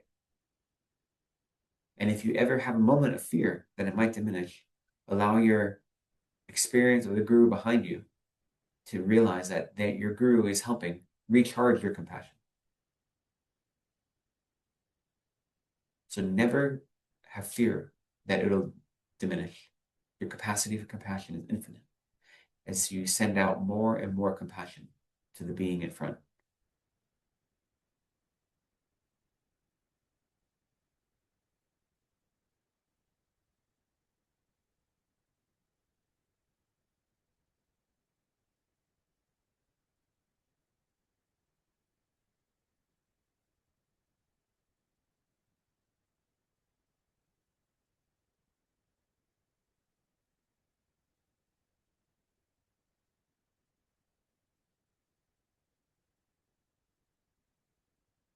Now let that visualization fade. In their place, visualize someone who you would give the label of a stranger. Someone who you may have seen, you may know, but you have no strong opinions of. One whose relationship would be marked by ignorance. Recognize they too are suffering, and therefore develop the strong wish for this stranger to be free from suffering, from all the causes of suffering, and allow that compassion to exit your heart as a brilliant white light, fill their every pore, and eliminate all of their suffering.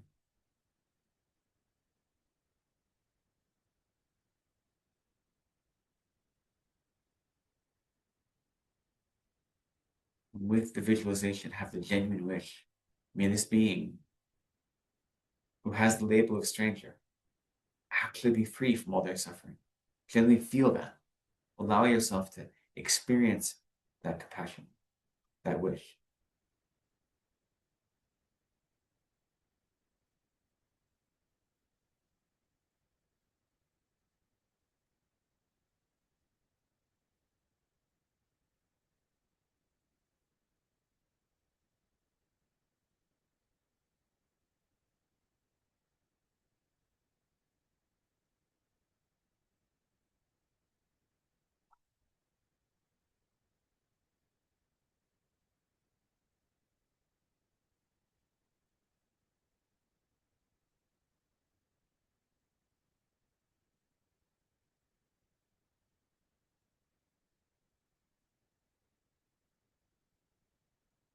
And now let the visualization in front dissolve. In their place, visualize someone who you might give the label of enemy, someone who has harmed you, someone whose relationship to you is one marked by anger or hatred.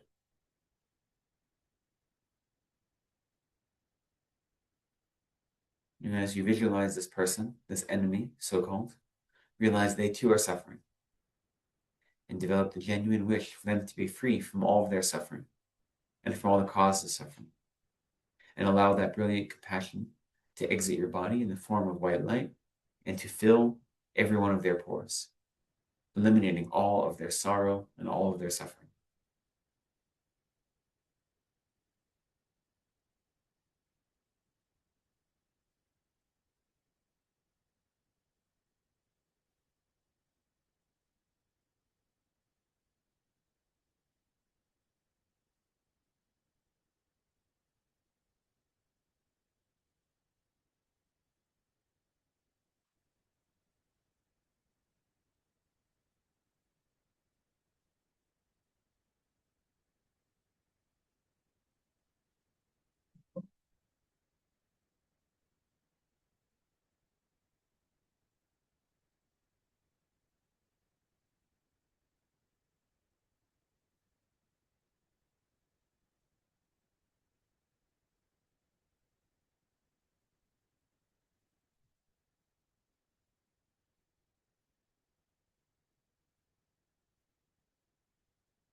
Now, finally, allow that to dissolve.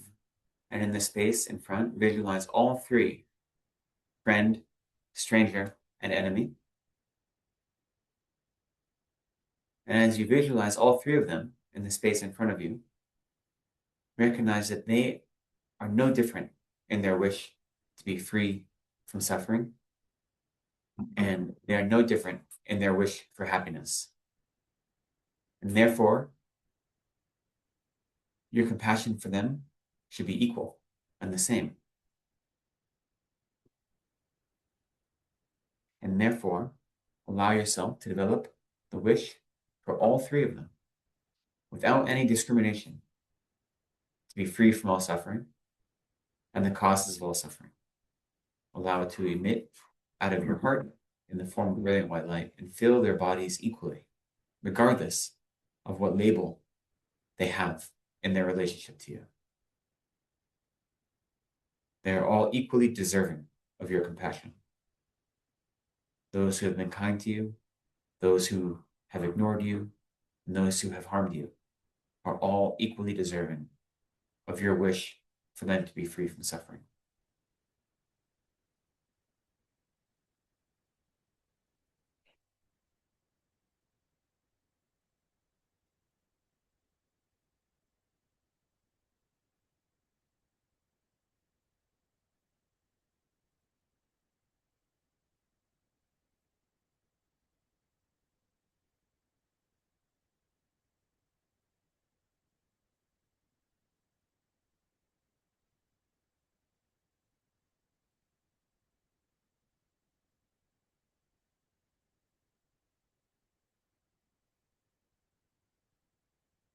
And finally, in the space in front, visualize a whole infinite crowd of sentient beings.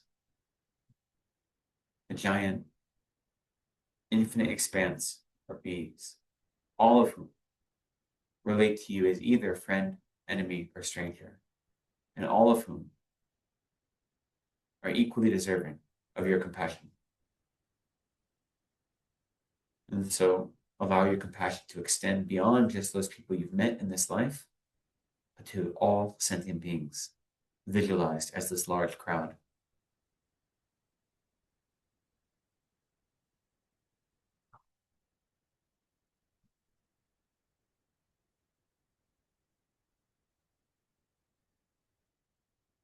And feel that your compassion just gets stronger.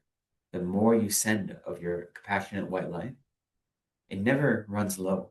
It only gets more powerful.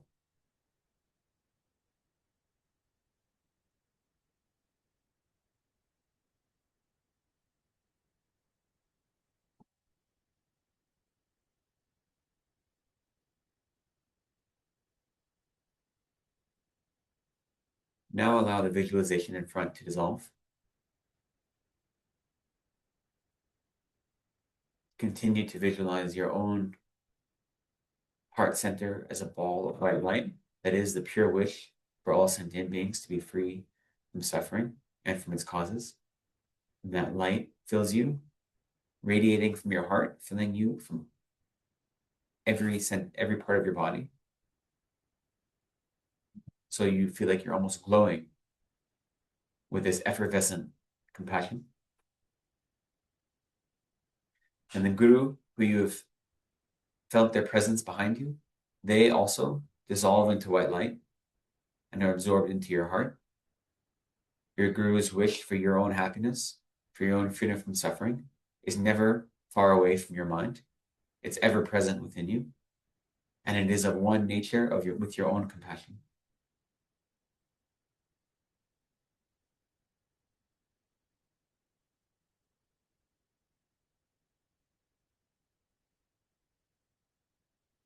And then, as you're ready, allow your awareness to return to the room.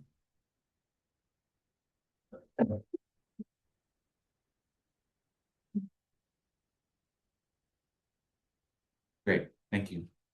So you can do that meditation. You should do that meditation much more slowly than we did. And you can also make every circle of visualization larger. So you don't have to jump from the 3 individuals to the whole world. You start by saying, okay, you visualize the beings in your town, and then in your district, and then in your country, and then in the world, and then in other universes that are beyond our own. So you're always expanding to get to a place where your compassion is just building up in strength and in power. And then, ideally, if you can, you want to keep that visualization all day. So when you dissolve the beings in front, you don't dissolve that white light, that feeling that may everything I do be informed by this mind wishing for others to be free from suffering and the cause of suffering. You try to keep that with you all the time. And if you can do a practice like that every day or every couple of days, then when you're going about your everyday life, you can just take a moment, especially when someone's aggravating to you. That's the most important part. To say, I have the experience of compassion filling my body. Why can't I use that right now to lead in my actions, right? And we know that in our lives, sometimes we have to take things that are forceful actions. So your external actions may not change, but the mind that motivates those actions might change. That's what's most important, right? So try to keep that meditation practice not just on the cushion, but being something that informs your everyday experience, but remind you constantly that you have the capacity for infinite compassion, and you try to cultivate it toward all sentient beings. Okay, are there any questions that we want to talk about? Anything in general or about the few verses we covered today before we conclude for the morning?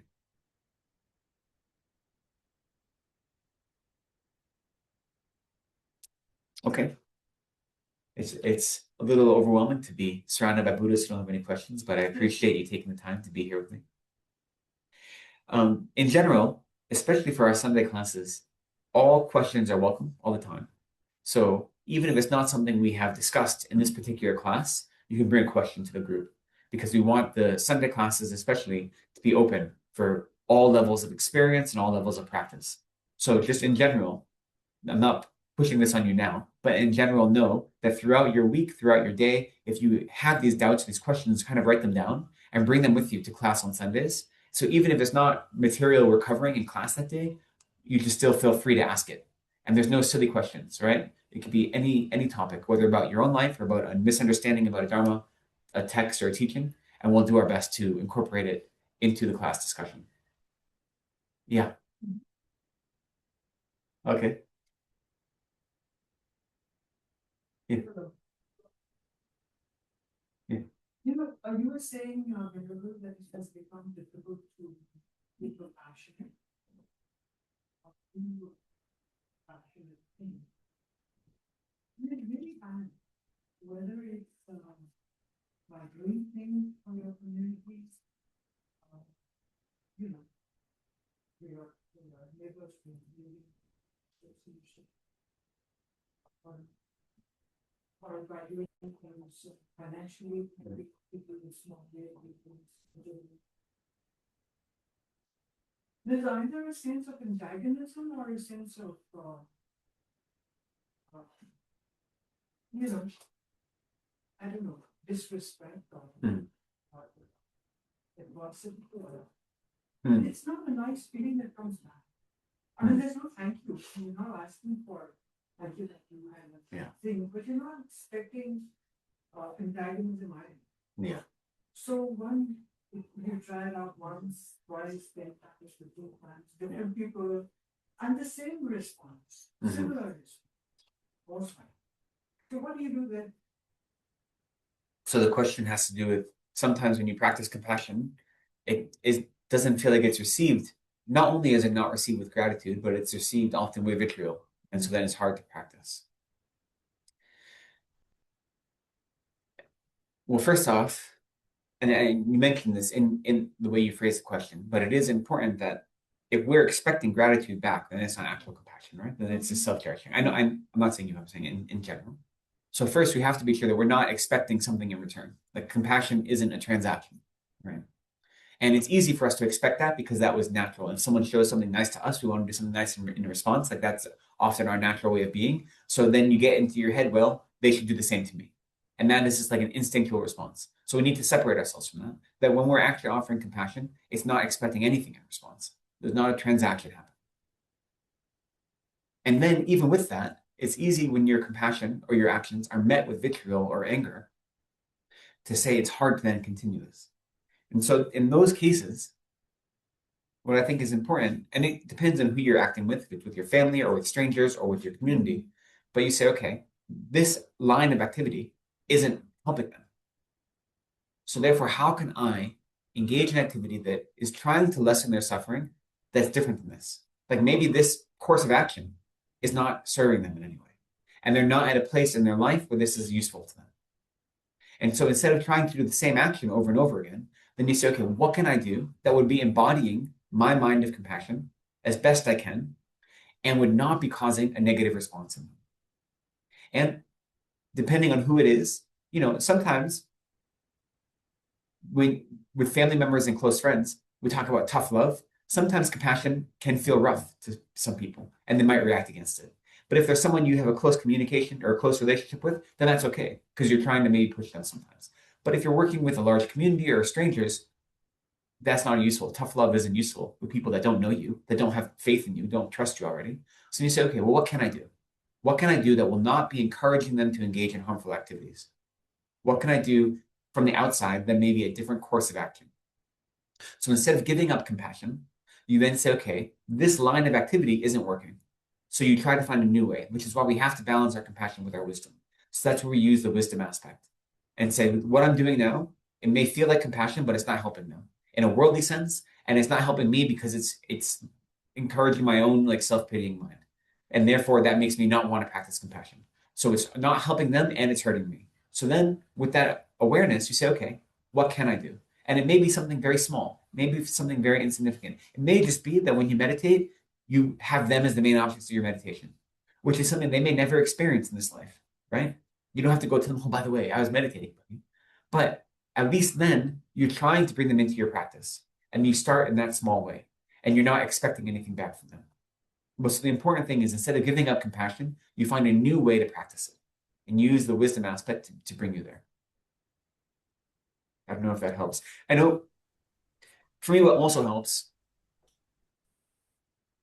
I was talking yesterday to a student about how overwhelming these protests in America are in Minneapolis, and seeing police agents mass murdering people for no reason, and acting with impunity. And it's terrifying. And it feels like the American government is, enabling terrorist action in this way. And yet, on the day of general strike, there are something like 30,000 people out protesting. People who, I don't know if any of you have been to the US, in Minnesota, it is freezing cold, negative temperatures, below freezing, below zero, with wind chills even worse. And these people are out there who are suburban moms, who are just family people. They're not activists. They aren't people that are engaged in politics, but they don't want to see their neighbors being hurt. So they put their own bodies on the line for a sign of solidarity, right? And that is encouraging to me. So when I'm trying to develop compassion for people, especially people that are engaging in harm, I see others who are going out of their comfort zone, who aren't inspired by the same teachings I am, but they're inspired by love for their neighbors. And I say that even amidst the chaos, even amidst this hellscape that the American government is creating, not just for America, but for the whole world, because America is convinced it's the king of the world. And therefore, unfortunately, American politics infiltrate global politics, right? No matter how many difficulties they're creating, there's resistance to it. And their resistance isn't because they hate the American government, it's because they love their neighbors. And so I see that, and that is what inspires me. And it allows me to say, okay, I can develop a mind similar to that. I can be encouraged by those people. Now, I don't have the means to go to a protest right now, but I can do something else. Even if it is as simple as trying to generate a mind of compassion, trying to generate a wish for both the people that are experiencing injustice and the perpetrators of injustice to have freedom from suffering. That seems like a very small thing, but what that does is it is transforming the way I experience the world. And by transforming my mind in that way, my experience and understanding of the world, it is then opening up new avenues of action for me in the future. It's laying the groundwork for future action, even if it's not action that I'll be taking right now immediately. I'm creating more opportunities for my own development. So I look for the people that are helping, and I allow them to inspire me when there are really dark times. I don't know. You aren't all quite the same generation as me. I am. My birthday is coming up next month. I'll be turning 42, so that gives you a little bit of location. But so I don't know if you know, in India, Mr. Rogers. Mr. Rogers hosted a children's television show in America.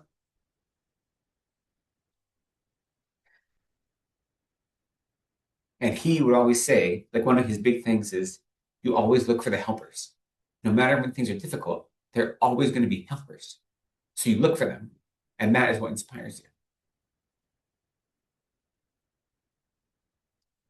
you. I have friends in all parts of the US that are protesting right now, friends that are both clergy and lay people, putting their lives on the line, which they shouldn't have to do, against government agents, which is wild and is terrifying, right? And sometimes, me being here, it feels like I'm giving up on my friends and my family and my responsibility. Because I know people that are putting their bodies on the line, and I'm at a monastery where all of my needs are met, where I can just study on my own, right? It can be disheartening sometimes to feel like I'm not doing what I should be doing. When half the world away, there's such chaos. So I take those opportunities when I feel that to say, what is the best thing I can do in my life? Well, the reason I'm here in India is because I was told to study, to get a Geshe degree, because that's how I can be a benefit. I was told that by multiple teachers directly. So therefore, I'm fulfilling my teacher's wishes, which may not be immediately beneficial right now, but I'm creating a long-term opportunity for me to be of service, right? So when we are overwhelmed by the circumstances of the world, we allow ourselves to see what is the big picture. How can I help in the big picture? And it's always going to come back to compassion, but how we live that compassion is going to look different depending on our circumstances and depending on what we're facing. Sorry, I don't know if that actually answered your question or not. I hope that was helpful. I have a question. Yeah. Earlier you were talking about how we get distracted in life, basically the inner and outer life. You also mentioned and you also spoke about that our lives are busy and lazinesses and all that. Just the question, because this is like a pressing question for I think most of us are constantly working and why does it become so easier for us to abandon ourselves and mask it as health and especially for example with someone like me, it's a I'm such a con artist with my when I'm concerned. Yeah. I I have the time to sit and meditate, but I say, oh, I just need to go and prep for tomorrow. Like there's a self abandonment. Yeah. Um, So the answer is really easy.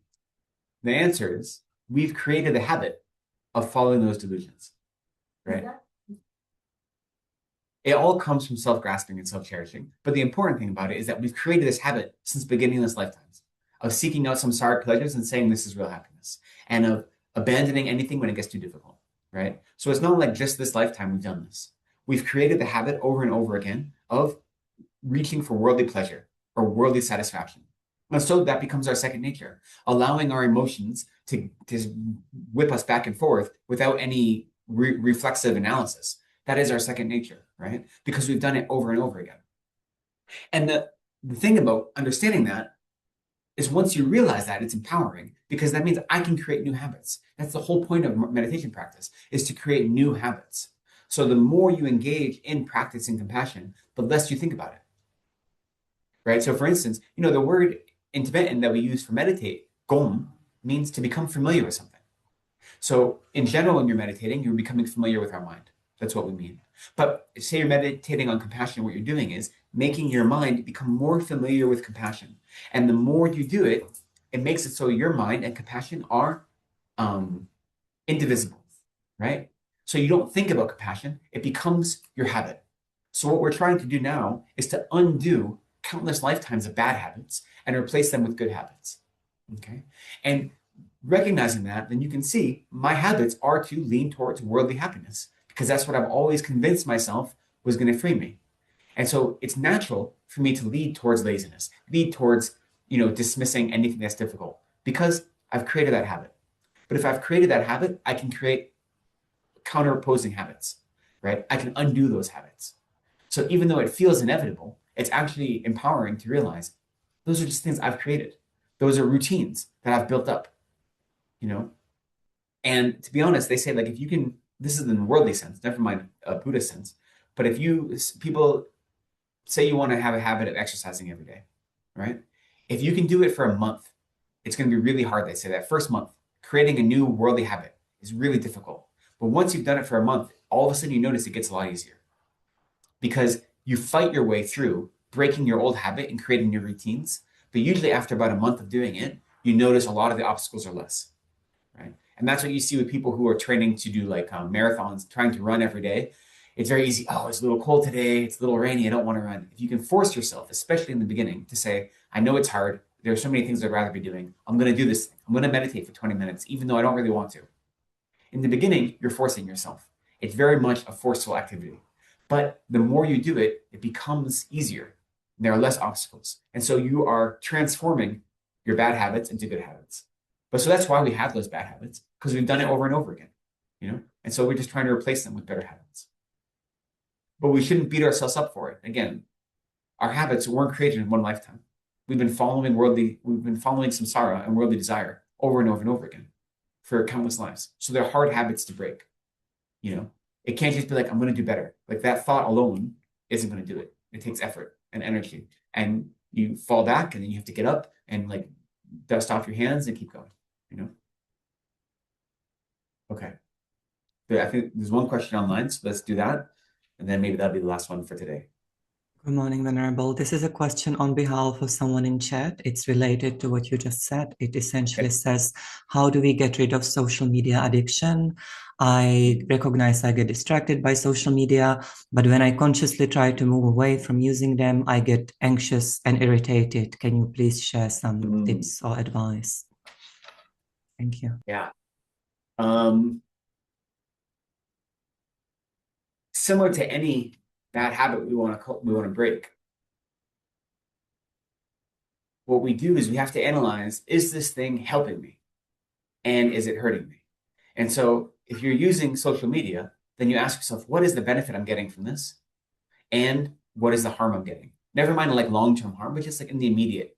And if there is benefit, like is that benefit actual benefit, or is it just worldly distraction? Like I'm trying to distract myself. And I after like right around COVID, I stopped using all social media. And I was never a heavy user, but I was one of the first, like my Facebook, we started Facebook before it was open to the public. Like it was only at certain universities. Like that's how long ago I've been using it. Like Facebook started only at Harvard, and then it expanded to a handful of universities. So you had to have like a university email address to even sign up for it. And then eventually it expanded to everyone. So I was one of that first group. So I've been using it since like 2002, 2003. And I just turned it off. I just stopped. And life is so much better without it, to be honest, right? And so for me, I'm lucky being a monk. I don't have to like deal with like the world, so I can avoid social media entirely, and that works for me. It may not work for you, depending on your life, your circumstances. There may be a need to engage in these worlds. But what's important is to ask yourself, is this benefiting me? Or is it just distracting me from my own unhappiness? And if it's benefiting you, how can I use this in such a way that it's actually cultivating real happiness and not greater despair, not greater distraction? So there are many ways. I mean, you can find all this advice about like digital detoxes, and I think those are useful just in a worldly sense. And, looking at addiction and how to overcome addictions in a worldly sense is useful. But from a spiritual sense, I'd also say, really in your practice, say, what am I getting from this? Is this helping me? It's the same way I look at my negative emotions. When you're really angry about something and that anger feels justified and righteous, right? It feels like this is the best feeling in the world. This is empowering me because I'm right to be angry because there was some sort of injustice that happened, right? Then you take a step back and you say, is that anger really serving me? Is that anger helping me towards benefiting all sentient beings, or is it only flaming my own ego in some way? And when you step back, you say, am I really benefiting from this? Or does it just have the pretense of benefit? And when you can do that analysis, then it's easier to let go of whatever that thing is. So in this case, with social media, you say, is this really helping me? Or is it just distracting me from my other concerns? And if it is really helping me, how can I use it in such a way that I'm not grasping onto it? And when I don't use it, if I'm getting anxious, where is that anxiety coming from? Is it because I'm worried about things happening in the world? Or is it because I'm worried that I'm not going to be popular and know the newest trend? Or where is that anxiety coming from? So instead of looking at the action, try to analyze what is feeding that emotional response and look at the root and try to upend it from the root, But I will say, it's a hard thing to give up. Like our world is surrounded by social media right now, and it seems to be, it's very difficult. So I empathize that it's not easy to just step away from it for many people. It's scientifically designed to draw your attention and to keep you addicted. Like that is literally how it is programmed. So you can recognize that and give yourself a little bit of grace that like it's not something wrong with you. Like it is designed to steal your attention. And so therefore you have to try to develop a healthy relationship. But it isn't easy, and so you just go slowly, But always look at what is causing me to feel this way. Is this benefiting me or harming me? And if I'm feeling anxiety or despair or whatever it may be, what is the source of that? Because that's just the manifestation of something else, right? So what is the actual source? And what can I do to feed that need that isn't going to be as destructive as social media may be? Or whatever my vice is, social media, alcohol, Netflix, whatever your vice may be, how can I find what hole am I trying to fill using that vice? And how can I actually repair that wound instead of just filling it with distraction? But it's not like an overnight practice. Like it takes work. So yeah, unfortunately, the Dharma is not comfortable. It's discomforting. because you're upending everything you thought you knew, because what you thought you knew is causing suffering and it's not bringing you to happiness. So unfortunately, I'm not here to give you sunshines and puppies and rainbows. I wish I was. I'm here to say you can find those things for yourself, but it's going to take work to get there. Okay, let's end there for today. Recognize that through our practice together today, we have accumulated some merit, some good karma. And instead of wishing to keep that for ourselves, let's generate the mind that wishes that good karma could ripen on other sentient beings, that all of the merit we've accumulated might ripen in other beings experiencing happiness, experiencing freedom from illness, freedom from sorrow, that all sentient beings may quickly meet Mahayana virtuous friends, that they might themselves find the path of spiritual practice that leads them to abandon all negative deeds and to achieve enlightenment on their own terms. And might our merit itself ripen in our own achievement of Buddhahood so that we might maximize our potential and ability to be of service to others. So generate the wish that any merit we've accumulated through our practice today is dedicated to those ends, to the benefit of others in those ways. And we'll recite these dedication prayers on page 32 of the Gold Prayer Book. We'll recite the two dedication prayers, verses rather, in English. Oh, not 32, that's the wrong page, I'm sorry. Thank you, 36.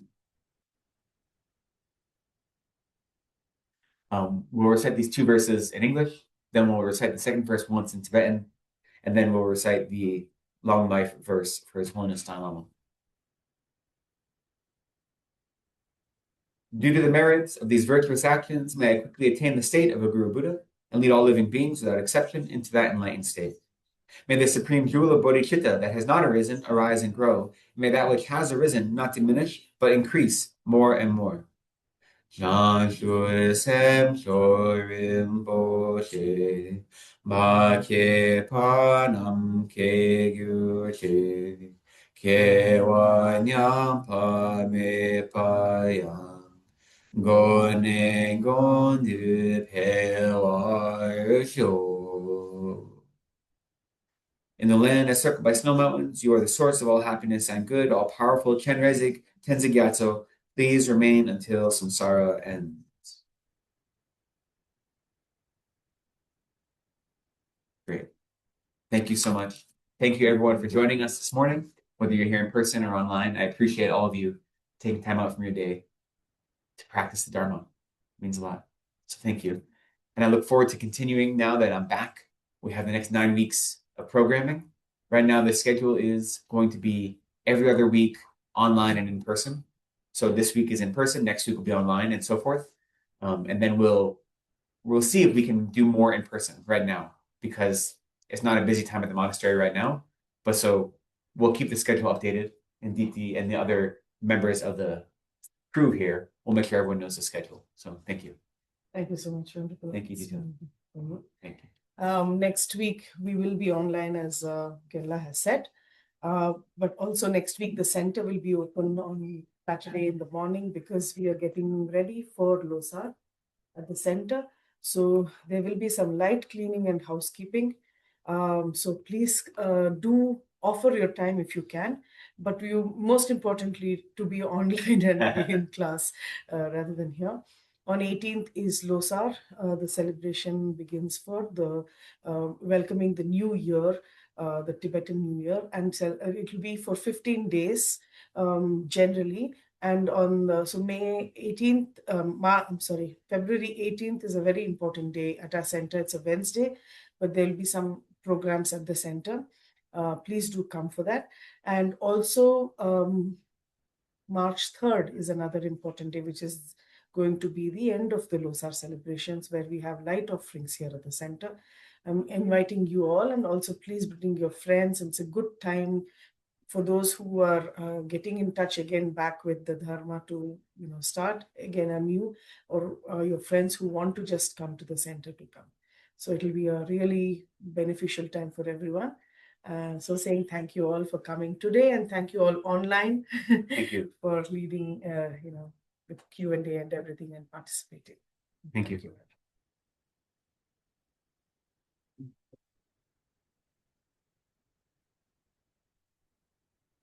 Can you all please join in?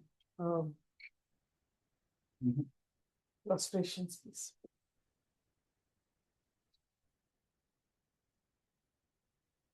So the general protocol is when the teacher, does? yeah. So when the teacher stands up to leave, you all stand up. And then when the teacher leaves, then you do prostrations, because at that point you're not prostrating to the teacher, but to the Buddha, the Dharma, the Sangha, and to the teaching throne. There's no wrong. I mean, there's no wrong way. We can join right? you in the prostrations. You can. There's not general protocol, but you know what? If you want to, no one's going to say that's a bad thing. You know, it's there's just we're trying to create the new habit or remind ourselves of the habit here at the center. So don't be afraid of doing it the wrong way. Yeah. And we're doing the best we can. That's all we can do, right? And I request all of you all to also join in the prostrations now. 3 prostrations.